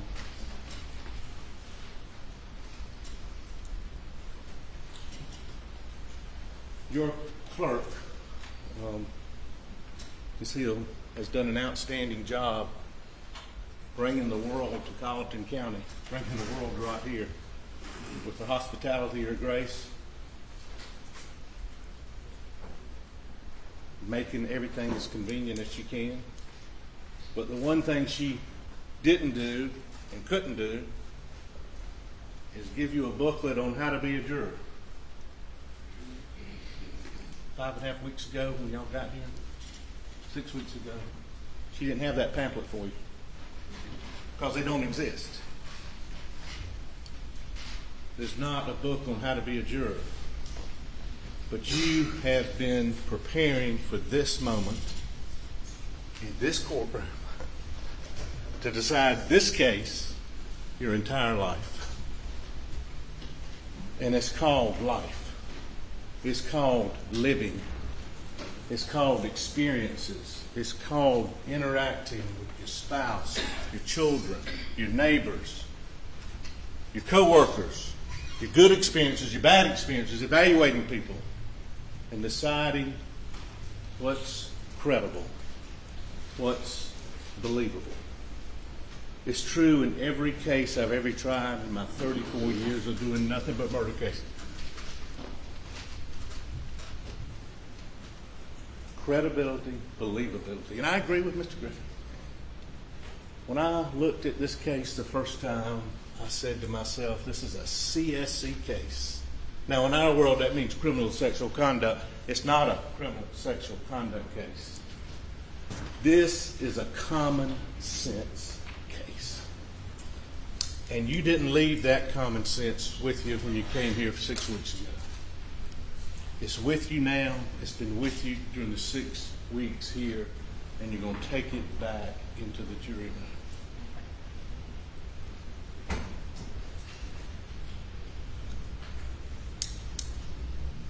I've been listening yesterday and today, and we all have, about law enforcement didn't do this, law enforcement didn't do that. I think they actually said they fabricated evidence. Putting law enforcement on trial. I once called Mr. Harpootlian in a trial an automatic smoke screen machine. I think what the defense is doing in this case is more like an eclipse. You remember that eclipse on August 17th of 2017 where it kind of got dark for a little bit and the birds started chirping and you felt like it was dark, and then it cleared, the eclipse went over and the light came back. That's what the defense is doing. Taking you away from the facts, from the credibility, and saying, wait a minute, there's an eclipse here, there's a smoke screen here, look at that. And somebody said the word offensive. I find it offensive that a family with a great-grandfather, a grandfather, a father, Sylvester Randolph Murdaugh, who was good to me when I was a young man, prosecutor. He knew I wanted to do this as my job. He knew I cared about this job. This is the best job in the world. I tried to be solicitor 3 times as long. It doesn't get any better than this job.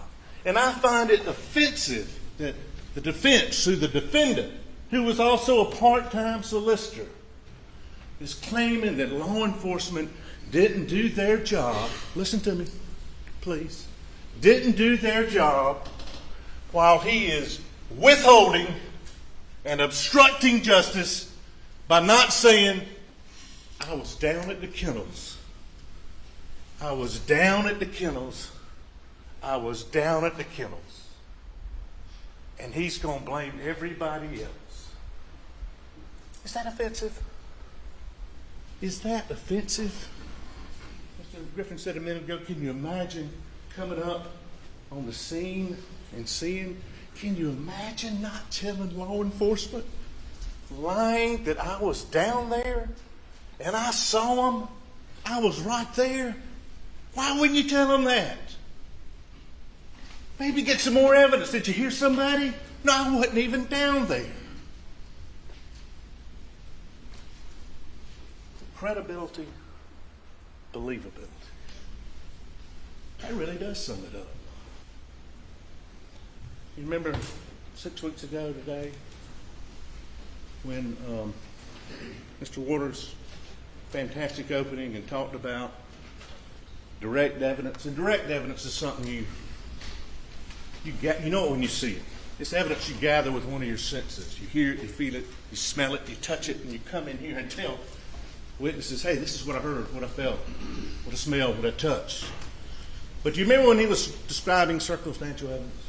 There was a storm that day coming. Part of his theme, the storm just happened to come. And you could hear it coming.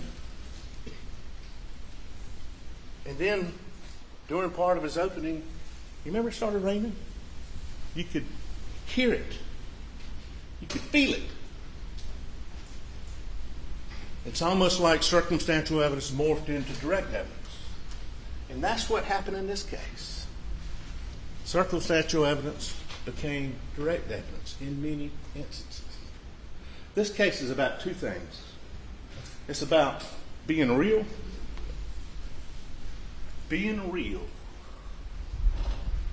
and choices. My mama gave me a book when I was a little boy about the Velveteen Rabbit. He's actually going off to college. Dealing with people and learning about people and tough times in life. Go get the Velveteen Rabbit and read it if you haven't already. But she just put in the front of that book, and I love my mama. Always be real. Always be real. And this case is about that defendant never being real. And choices, which I'll get to at my end.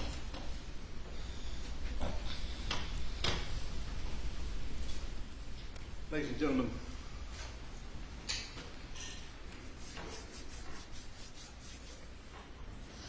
they blame everybody but Alex.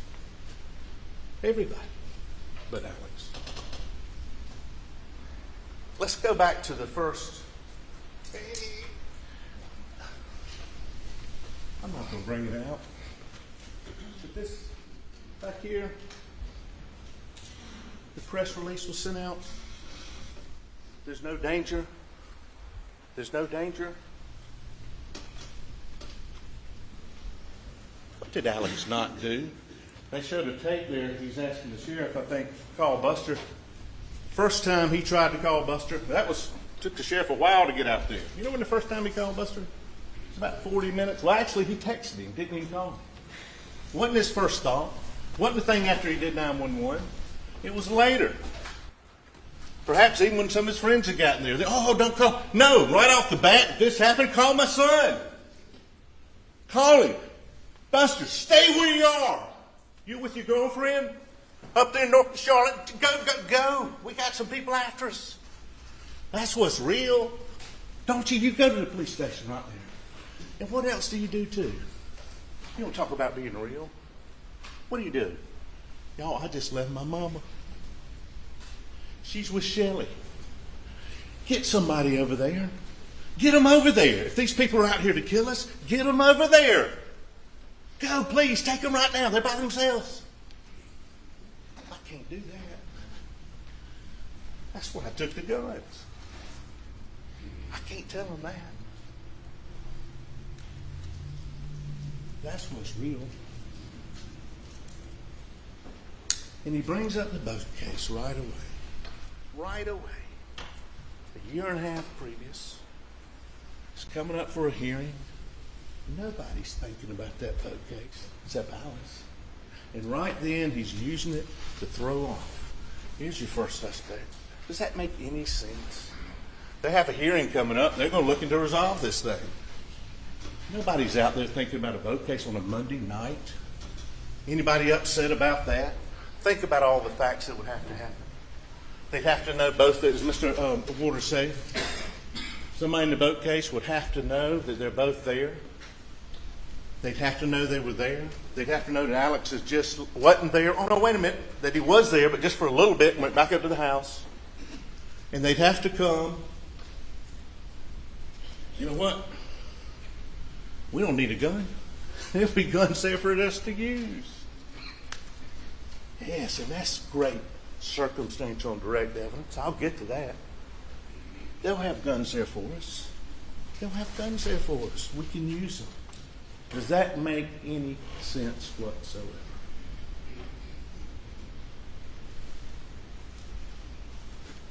Let's talk about murder.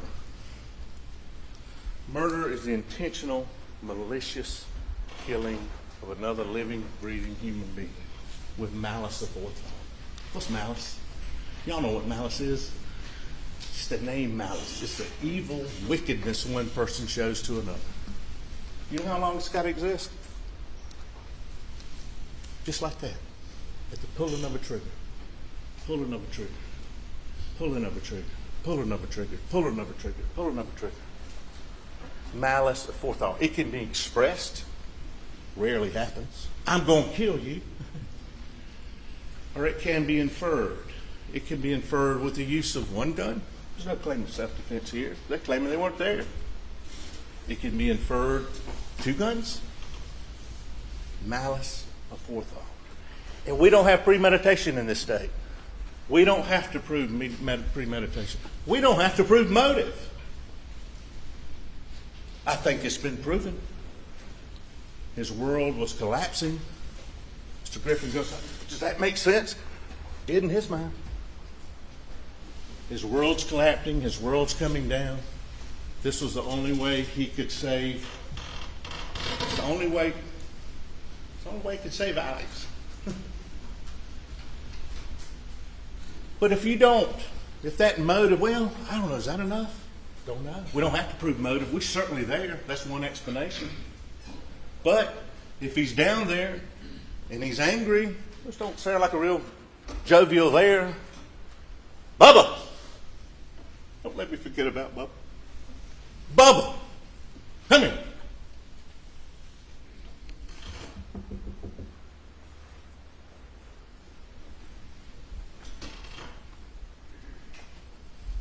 Maybe you just got angry.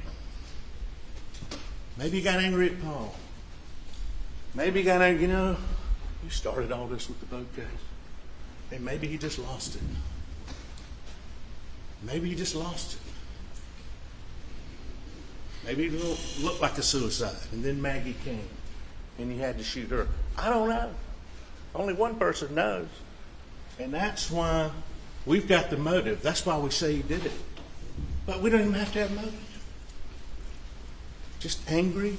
He did it. Nobody else could have done it. Nobody else did do it. I'm going to get to that. And that's how we prove beyond, I want to say all doubt.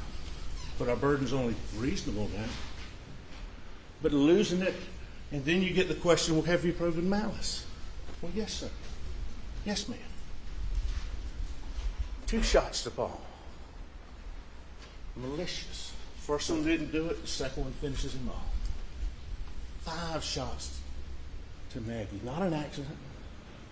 1 shot, 2 shots, 3 shots, 4 shots, maybe 5 shots, depending on whether this one's running through. That's malicious. So if you find he killed him and you get the malice, I don't think there's any dispute in here about that it's a malicious killing.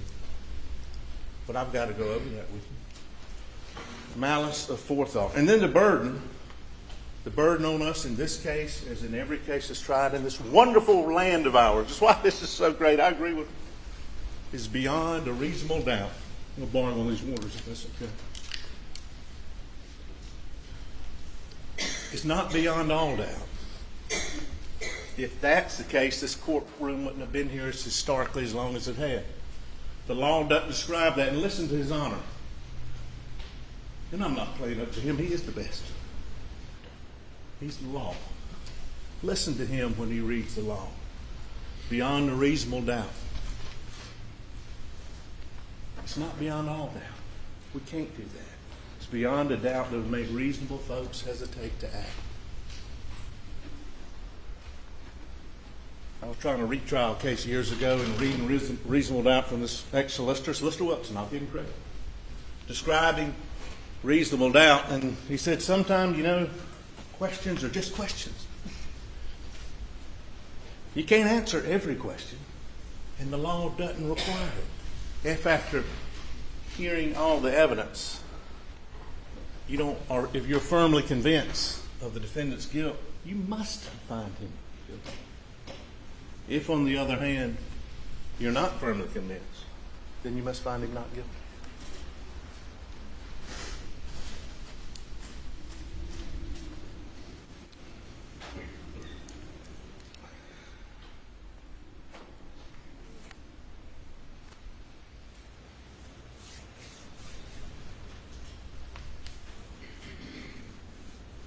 He goes to see his mother. He goes, and you see the OnStar taking him up to the side, over near the smokehouse. We submit to you that's when you went to hide the guns. It's common sense. We submit to you that there's a driveway there. Nice pavement. You can go look at it. Nice paved driveway. Submit to you when he came, it was 9:30 at night. Testimony is very unusual, very rare. Kind of funny is Miss Nixon, who testified earlier, we talked to her recently, didn't remember any of the conversation, but said she called and said he told him your dad's not doing well. Well, he didn't go over there that afternoon when he got the phone call, when his office is right near there. Go see him then. He didn't do that. He waited till 9:30. I don't know if anybody's got any folks that are suffering from Alzheimer's, but when they're asleep, they're tired. He wasn't going to love his mama. He wasn't going to be with her.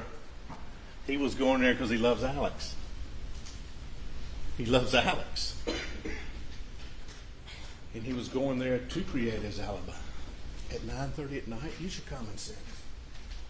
And you remember, she said he called. What happened after that? Well, it was about 5 minutes or so.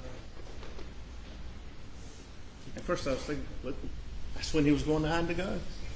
And the time frame over there is so important, not for how long he was from left to come back, but it's how long he was in there with Shelley. How long he was in there. Because that's when he was hiding the guns. The guns are missing, y'all. He was hiding the guns. And what did Shelley say? He didn't stay long. 15, 20 minutes. He left.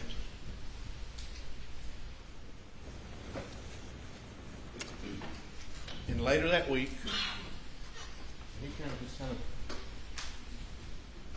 later that week, and I don't know which one in my mind right now, I'm so tired. But one of the days she came by, I think it was after the visitation, and he says, Shelley, you remember I was here about 35 or 40 minutes. Y'all remember looking at her up here on the stand?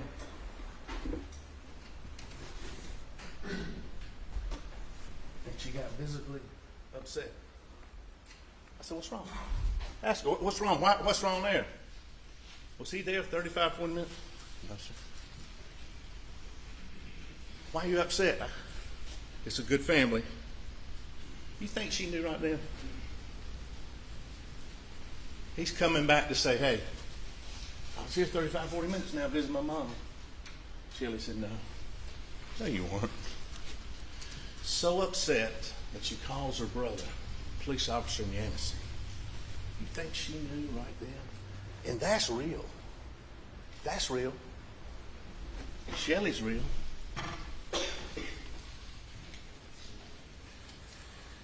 You saw her. Body language is so important, right?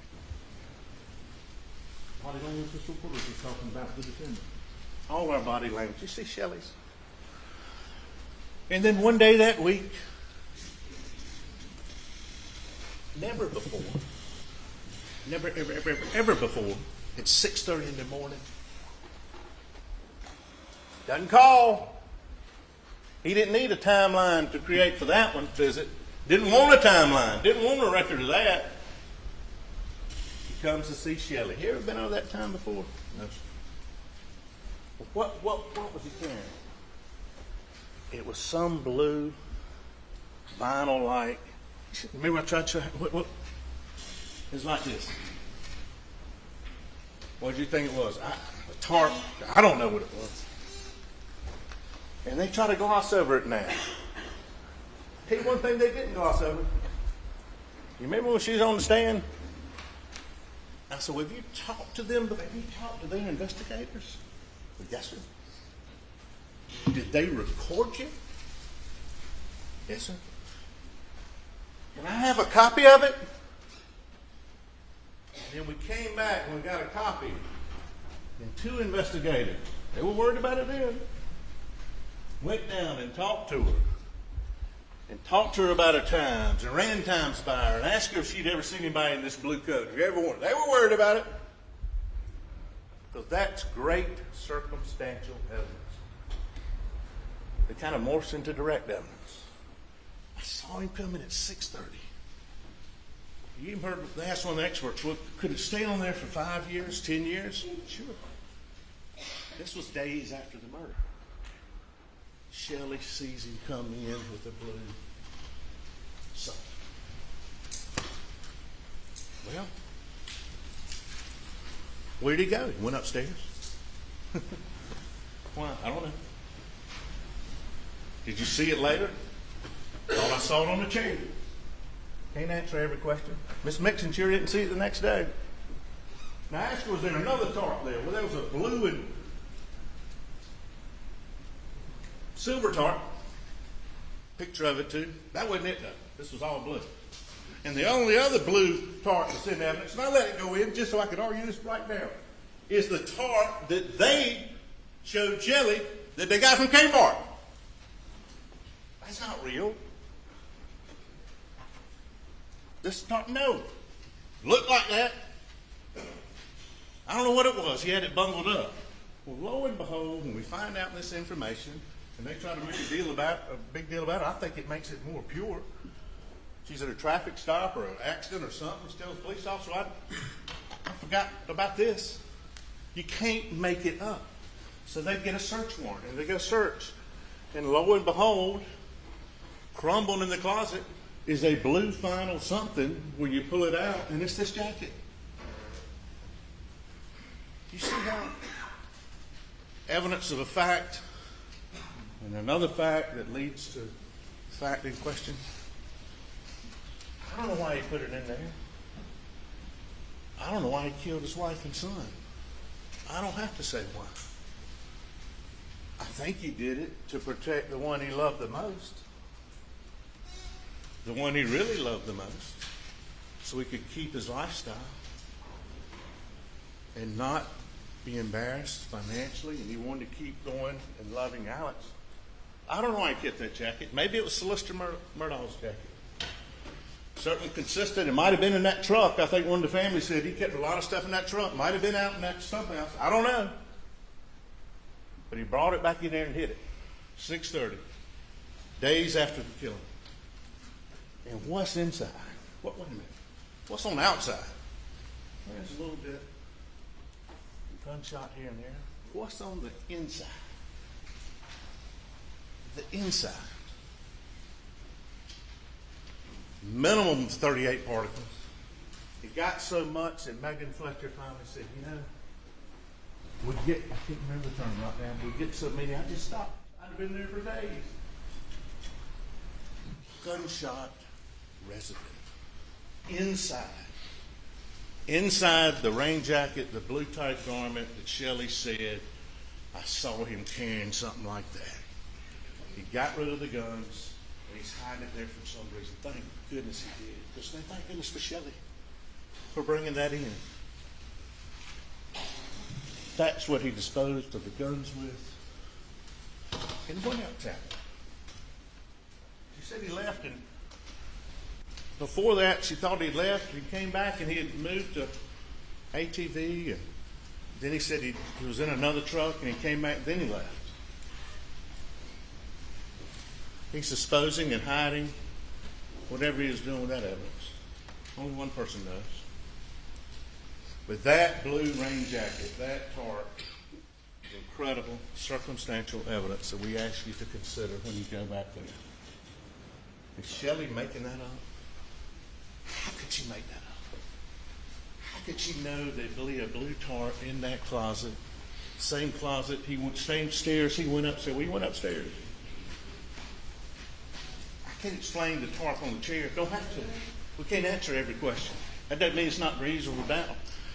She saw a blue tarp light. It was in that closet. It's got gunshot residue on it a few days after. Maggie and Paul were brutally murdered.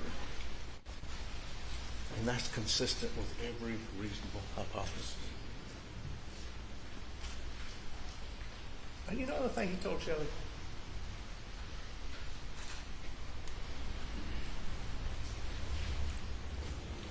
The night when they were talking. You're getting married, aren't you? You remember her saying that? You get married? If you need any money or help with it, let me know. It's incredible timing. Oh, and your job, don't you work for the school? You know, I've got friends down there. I can help you on that if you need me. I was there 35, 40 minutes, wasn't I? Can you make up the sequence of facts that lead to the conclusion he's trying to get her to say, I was there longer. I wasn't outside longer. Blanca.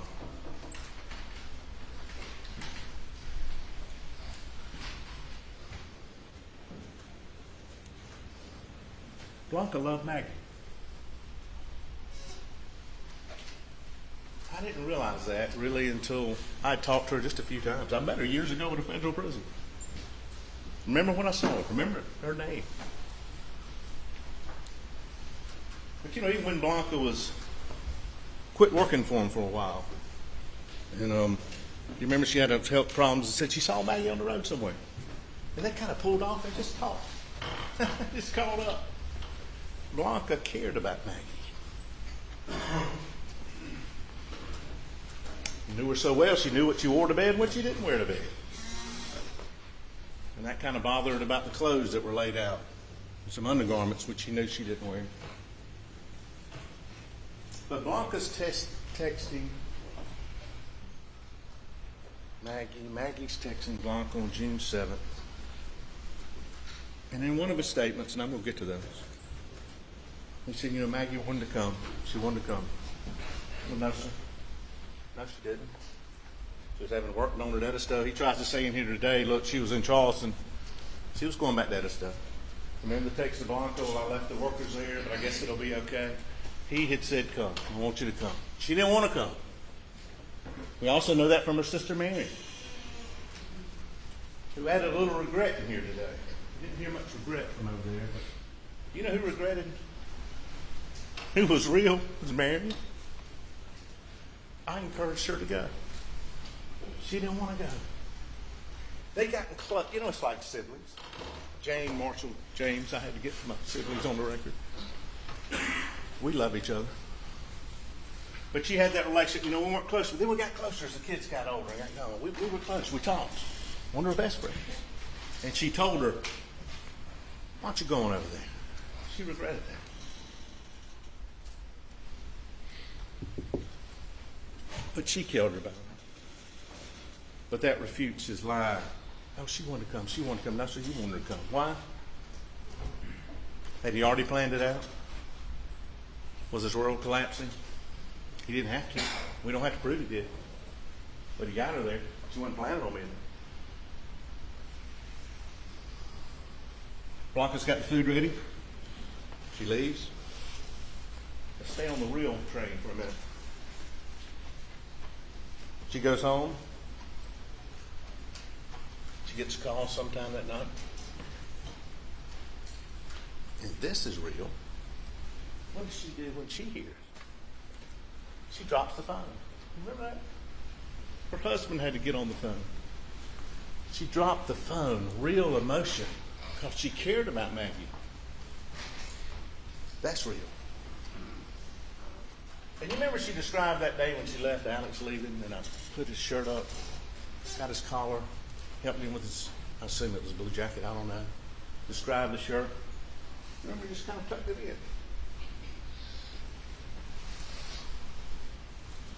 in.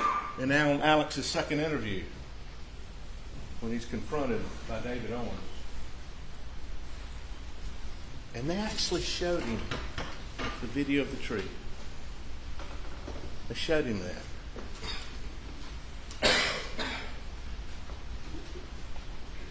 Did you change? When I saw you that night, you were wearing shorts. When did you change? And you remember what Alex said on that interview? When is that? You sure that? When is that time was that? And then he told him the time, 7:44, whatever it was. He said, well, I guess I've changed after that. Well, those are the clothes he was wearing when he murdered Maggie and Paul. Those are the clothes. And what does Blanca tell us? That was on August 11th. She said sometime mid-August. I didn't even know this. I got it. You can't make it up. Sometime mid-August he comes to see her. Do you remember that shirt when I left that day? She said, no. I mean, yes. It's a Vinnie Vine shirt. You weren't wearing a Vinnie Vine shirt. I fixed your collar. He tries to get her to tell what he was wearing. He tried to say, no, you weren't wearing that shirt. That Columbia shirt, you've got one of those. But guess what? I ain't seen that one since. I have not. Blanca and Shelley. That's great circumstantial. Did you ever see that shirt again? Never saw that shirt again. Ever. Where's the shirt? You know what? I forgot about Shelley. I don't think this was mentioned. When Shelley sees Alex that night, you remember what she said about his clothes? Shorts, shirt. What she said about his shoes? Sperry type, cloth shoe. You remember that? When Dave Owens and those get there, and when I think I accidentally put some of the dust out on the, those aren't Sperry shoes. He's changed his shoes again. I'll get to you in a minute why that's important. From the one that visited his mom, he's got Sperry type shoes. He comes back and puts on the tennis shoes. Why? Is she making that up? Martha said, I've never seen the shoes before. When I got there the next morning, there was a T-shirt that looked like it had been pulled down, fell on the floor. Where does he keep it? She washes her clothes. Those are clean shorts up there. This is where he kept his shorts. Did he wear these shorts much? No, he didn't wear them much, but she knows that family. She knows where the shorts are, where the shoes are. Do you remember the Sperry shoes? Yeah. Did you see those? Never saw them again. Never saw that shirt again that he was wearing in the video. Never saw it again. And when he confronted her at the house about what he was wearing, she had real feelings and told y'all about that and told law enforcement about that. Is that real? And why is that important? Because it goes back to credibility and common sense. Those were clean clothes that Shelley had washed. Excuse me, that Blanca had washed. And when we get there on the scene that night, you remember Laura? Miss Rupp? She's sitting in the back. David's in the front. Alex in the front. His lawyer's on the side. And you know, it's something else I don't understand. Your wife and your son have just been killed, and you're worried about having a lawyer around. Everybody said, well, you know, just sled agents. We need to have a lawyer around. Really? My wife and son have just been butchered, and I'm worried about having a lawyer. But they did. And that threatening, overbearing, cheating, manipulating. You know when I asked old Dave, put his hand on his shoulder? So did Laura. What are you doing? I got a heart. Was that rushing to judgment? I got a heart. They didn't rush to judgment. They were saying, tell me what happened. Tell me what happened. Well, and he starts looking at his phone. You can check my phone, the alibis that he's created, that he's doing. And he says, I went and ran. I got on my knees over here. Went and ran, and I tried to take the pulse of Paul. I'd still be on the ground hugging my son. And I tried to turn him over. I kept trying to check his pulse. Really? I went to Maggie, checked her pulse. And you can't do that in the 20 seconds he's now trying to say you can. You can't. And they've tried to change that. And he never did it. Because what did she say? What did Miss Rutland say? He was clean. He was clean. He was clean.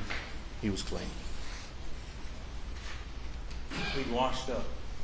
Yeah, and you hear the water running in the dog video. You hear it. He'd washed up.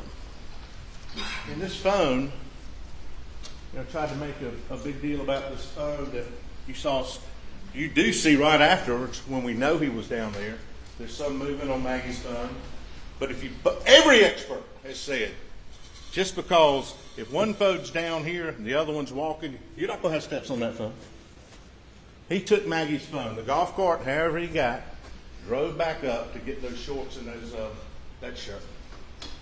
And yes, you can get it and manipulate it and call to see if you made a call, put it down. That's not going to record steps on that phone because it's not moving. But that doesn't mean it wasn't with his phone. Don't fall for that. That's not real. Every expert said that. Every expert said that. And doesn't that make sense? You can grab it, see, make a call, put it down. You keep walking, it's not going to record if it's there. If it's in the car, it's in the Suburban. And I'm getting to that.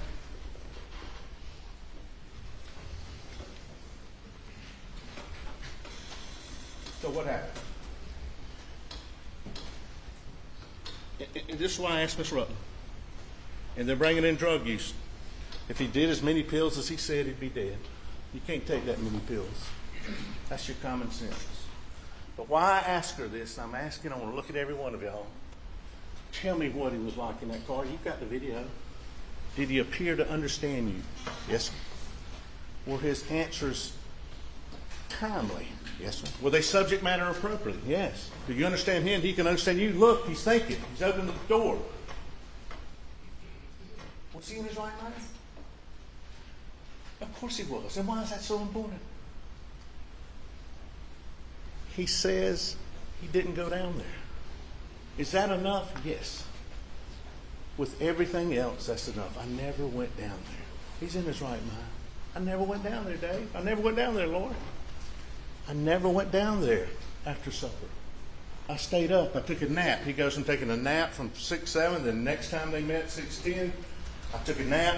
August 15th. You sure you're down there? Or up there taking a nap. I took a nap. I never went down there. Never, ever, ever. You think he would have taken the stand and said, you know, I was down there, y'all, if that video hadn't come out on that phone? Well, no. Now, under Mr. Waters' cross-examination, I lied. Why'd you lie? I wrote it down. I'm still not clear.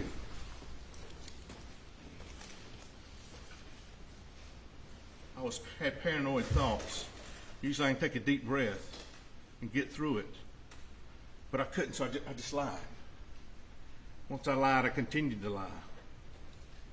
And he continued and continued and continued until 627 days later when he took this stand, the first time he'd ever told anybody. Anybody. He told his family, he told his friends, he told everybody, and they believed him. I wasn't down there. And why is that so critical? That's the time of death. That's when it happened.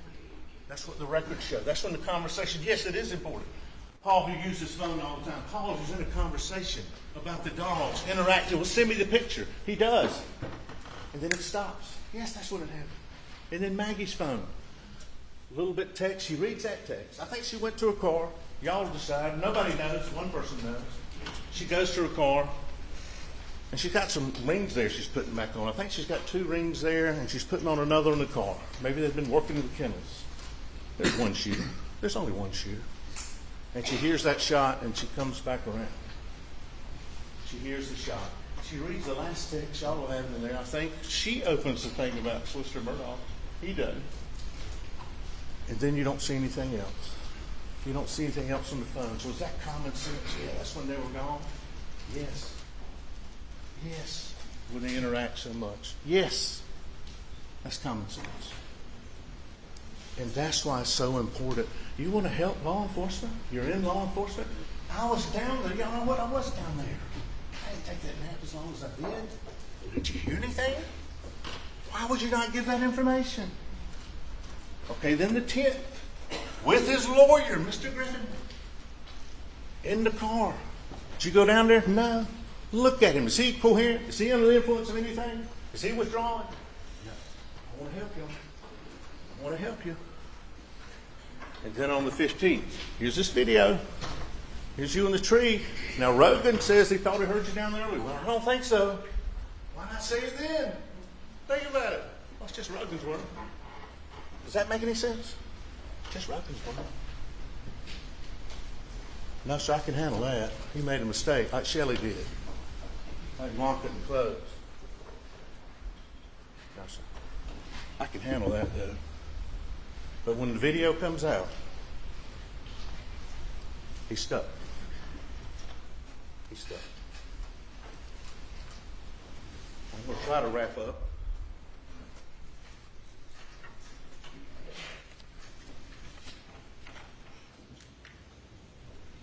Yeah. Yesterday morning at 2:53 in the morning, I don't sleep much during trials, but I kind of woke up. And what he did when he took the stand was corroborated that he's a liar. He corroborated the fact he doesn't tell the truth. The one thing that was more important than anything. And you know, they're putting these law enforcement on trial, talking about blood evidence, talking about other things that were presented to the grand jury, which that blood evidence was investigated, and the state didn't offer it. That's what you do in your prosecution. Didn't try to offer it. Now they're trying to put us on trial for doing our job. Think about that.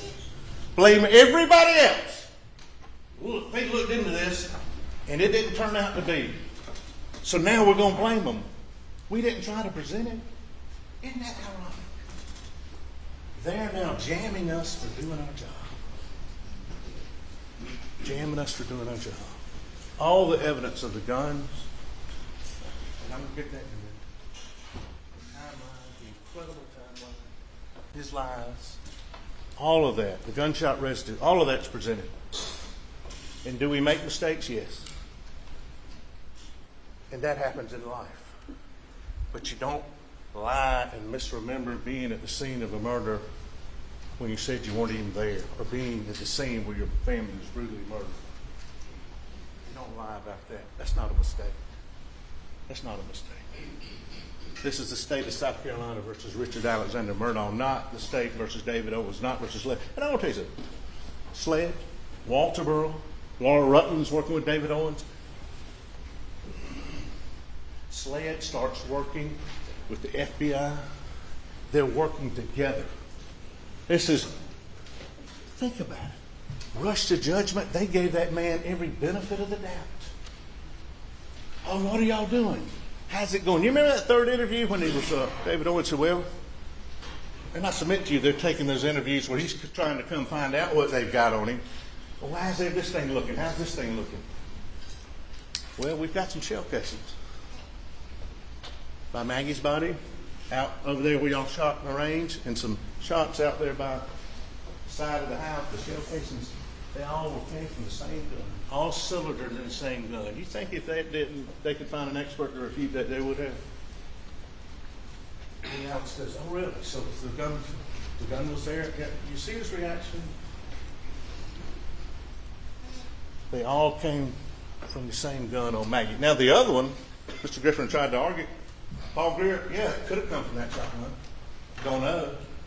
Is that credible evidence? But it could have. Not saying it did or didn't, but it certainly could have. He's got that gun. It's got Maggie's blood on it. Don't know if he used that or not. But I know the assault rifle's missing. And Will Loving comes from a fine family in Columbia, I can tell you that. Says we were down here not in March, it was more like April or May. We were shooting his gun on the side of the house and those shell casings. That's where they found them. And lo and behold, the shell casings match the shell casings around Maggie. They were all cylinder in the same gun. They came out of the same gun. They've been in the same gun. Yes, Mr. Waters is right. That's a family-owned gun. And is that incredible, circumstantial, and direct evidence? Yes, ma'am. Yes, sir, it is. That's powerful. You can feel it like the rain.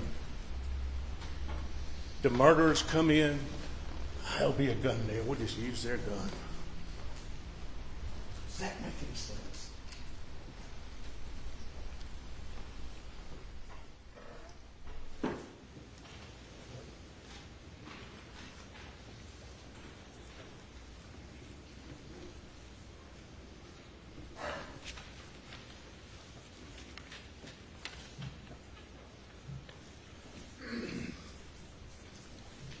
Y'all too young. You ever watch Columbo? When I first looked at this case, this is an episode of Columbo, except this is real. And you get to see one of my heroes, the detective. Didn't always look that good, wasn't all that. But you got to see the crime, and then you got to see him figure it out, and the mistakes they made. And that's what happened here. He killed him. He thought he could get a timeline, but it got him. Within 20 seconds, he's texting Maggie when he's passing the location of her phone. Is it common sense? He threw that phone out, called her, and threw it, and the orientation didn't go on. They said, if you pick it up, yes. And we had somebody come in here, you throw it rough, and it doesn't come on. And what are the chances it's anything else? He'd almost had to bump into him. And you take this new story, I was down there till 8:50, whatever, go up and take a quick nap, come back, he didn't hear the shots, just happens to come back. And common sense, don't leave it with you. Take it back there with you. I'm down there now, my wife told me this. I'm down there under this new story, and the deal is to come talk, go see my mama at 9:30. And you're right down there. You've just seen them now. Well, you said before you hadn't even seen them. Don't forget that. And you go up to the house. Why don't you say, hey, Mags, I'm going to go see Mom real quick. just a few minutes later. No. You go up there, you take a quick nap. You know what? I'm going to try to call them, let them know I'm going down. Does that make any sense? And then when you get to the line, you'll see the light. When y'all went out there yesterday, those trees are much lower. Go back in and look at the way it was. And I think even Buster said when you get down there, if the light's on, you can see. Why don't you just go right over there? Hey, I ain't going down there. No? Doesn't hear anything, doesn't do anything. He just takes off. He just takes off. Does that make any sense? We've proved that nobody else could. With that timeline. Does it matter when he's rushing back? Yeah. I doubt he's ever killed 2 people before. So he's not thinking, he's frantic. Puts the wrong 2 shells in the gun. Coming back, he's got Maggie's phone. It had been sitting there, that's why the steps weren't on there. He's moving. He gets it. I can't take this phone with me. He's a lawyer, so he tosses it out. That's the only thing that makes sense. And what did he say about Paul's phone when he went up there? You know, I started to get it, I didn't know I got it out, and then it kind of just popped out too.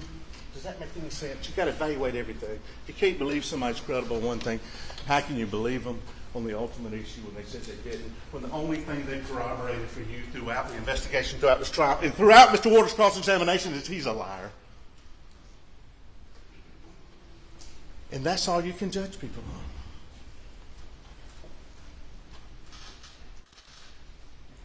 The 3 witnesses that were beautiful, that were uncontroverted. And one was Paul. He didn't testify to you up on the stand, but he testified through Dr. Raymer, and he testified through his phone. And here's so beautiful of evidence. It's so pure. He didn't know he took that video.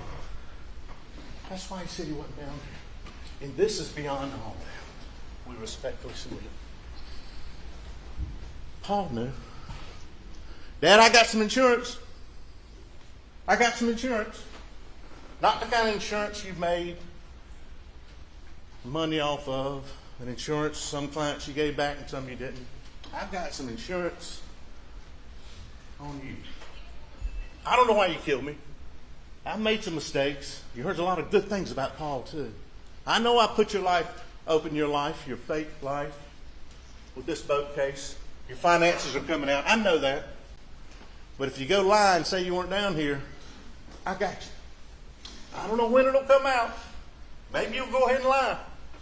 But this is going to come out. Paul had that insurance on him. And maybe that's why he was worried about that phone. And you can't make that up. Because you remember when I asked David Owens, does anybody else in the world know that that video was out there except Paul? No, sir.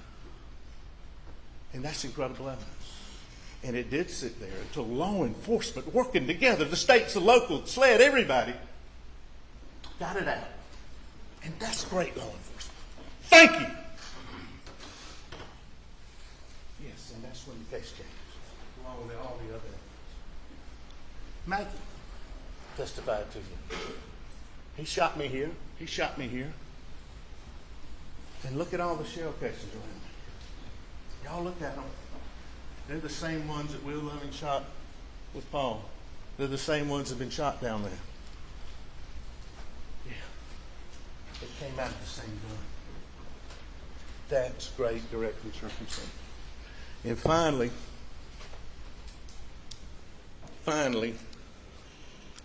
and my daughter-in-law, Sally, and my Aunt Cece still calls my dad Jack this. My daughter-in-law been married about 3 months, one of the happiest days of my life, because they were happy.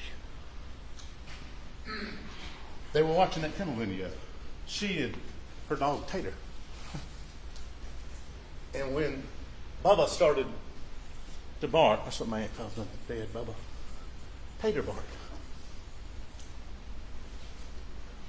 And Sally said, isn't it something that your best witness in here are the dogs?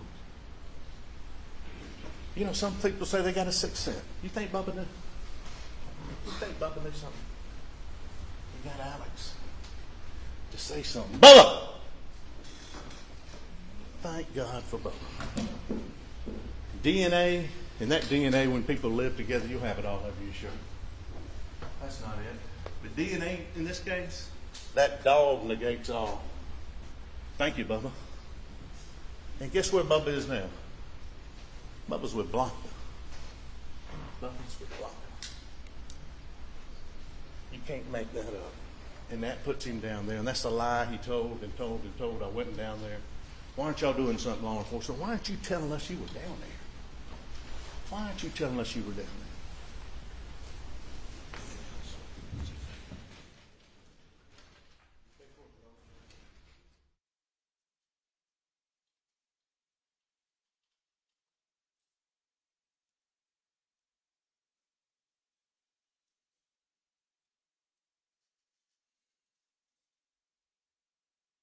Thank you.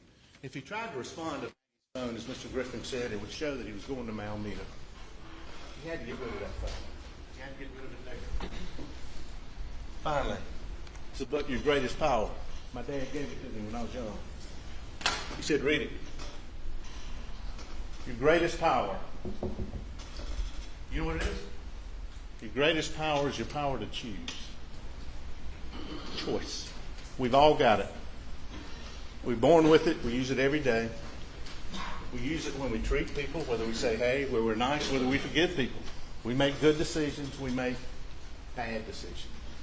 But what my dad always told me, don't blame anybody else. If you make a good choice, that's good. Don't get too cocky. Be humble, but that's good. But if you make a bad choice, you're responsible for it. There are consequences. It's your greatest power. And for whatever was going on in his mind, his world's collapsing. It's coming down. All these worlds coming down financially. He's confronted that day by somebody's law firm. Where's this check? He's got another hearing coming up. It's a motive. Don't have to have it. But yeah, it's there. And is this rational? When he said that, is that rational? Was it rational to be on the side of the road and claim you're shot? And when you're in the ambulance, and go watch this if you need to, and you're talking to the officer in the ambulance, and you say, what happened? Oh, by the way, he wanted to kill himself. He called 911. He called 911. When he told the officer in the ambulance, well, what happened? Well, some guy shot me. He even did a sketch. He faked the sketch. But what did he tell the guy in the ambulance? It sounded like a shot. He's trying his world, and he says there in that last interview with Mr. the call-in interview, Mr. Harpootney and Mr. Griffin, what you got in there. Ryan, I'm sorry, I lied about everything. I was under a lot of pressure. Had a lot going on. Really? Your wife and your son were murdered 3 months ago, and now this is the real Alex. Well, my world's coming down. My world, Alex's world is coming down. Been confronted by his law partners. Losing his job. Now it's me. My world's being affected. Not about that, but now. And I'm sorry I lied. I've lied about everything. Richard Alexander Murdaugh loved, I think he loved Maggie. I think he loved Paul. But you know who he loved more than that? You know who he loved more than that? And who he's going to make sure that life, wanted to make sure that life, he loved Alex.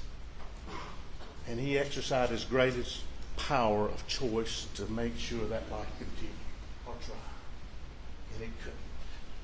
And now, ladies and gentlemen, after his honor charges you, you're going to go back there and exercise your greatest power. Based on the evidence you've heard, the evidence you haven't heard, the credibility, the believability of the witnesses, and especially of Richard Alexander Murdaugh, who has lied and lied and lied and lied. And it's been okay. He got you through. It stops here. We respectfully request it stops here today. No, it's not okay. And we're going to exercise our greatest power to find you guilty of killing Maggie and Paul. Thank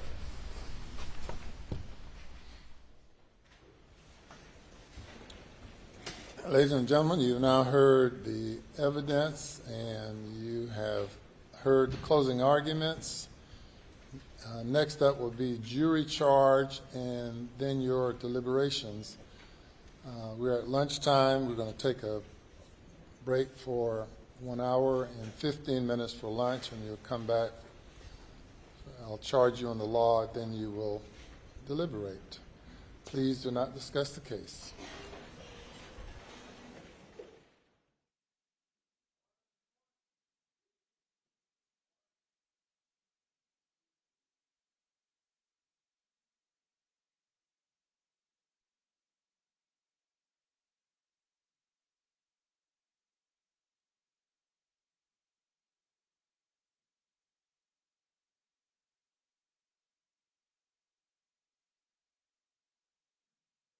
Seated.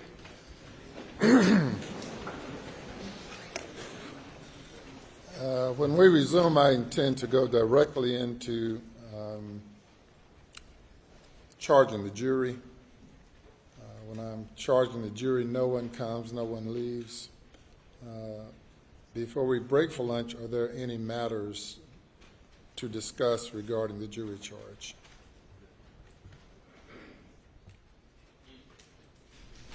I think the state emailed a revised charge on the other pending charges, which we did not have any objection to. I don't know if Your Honor.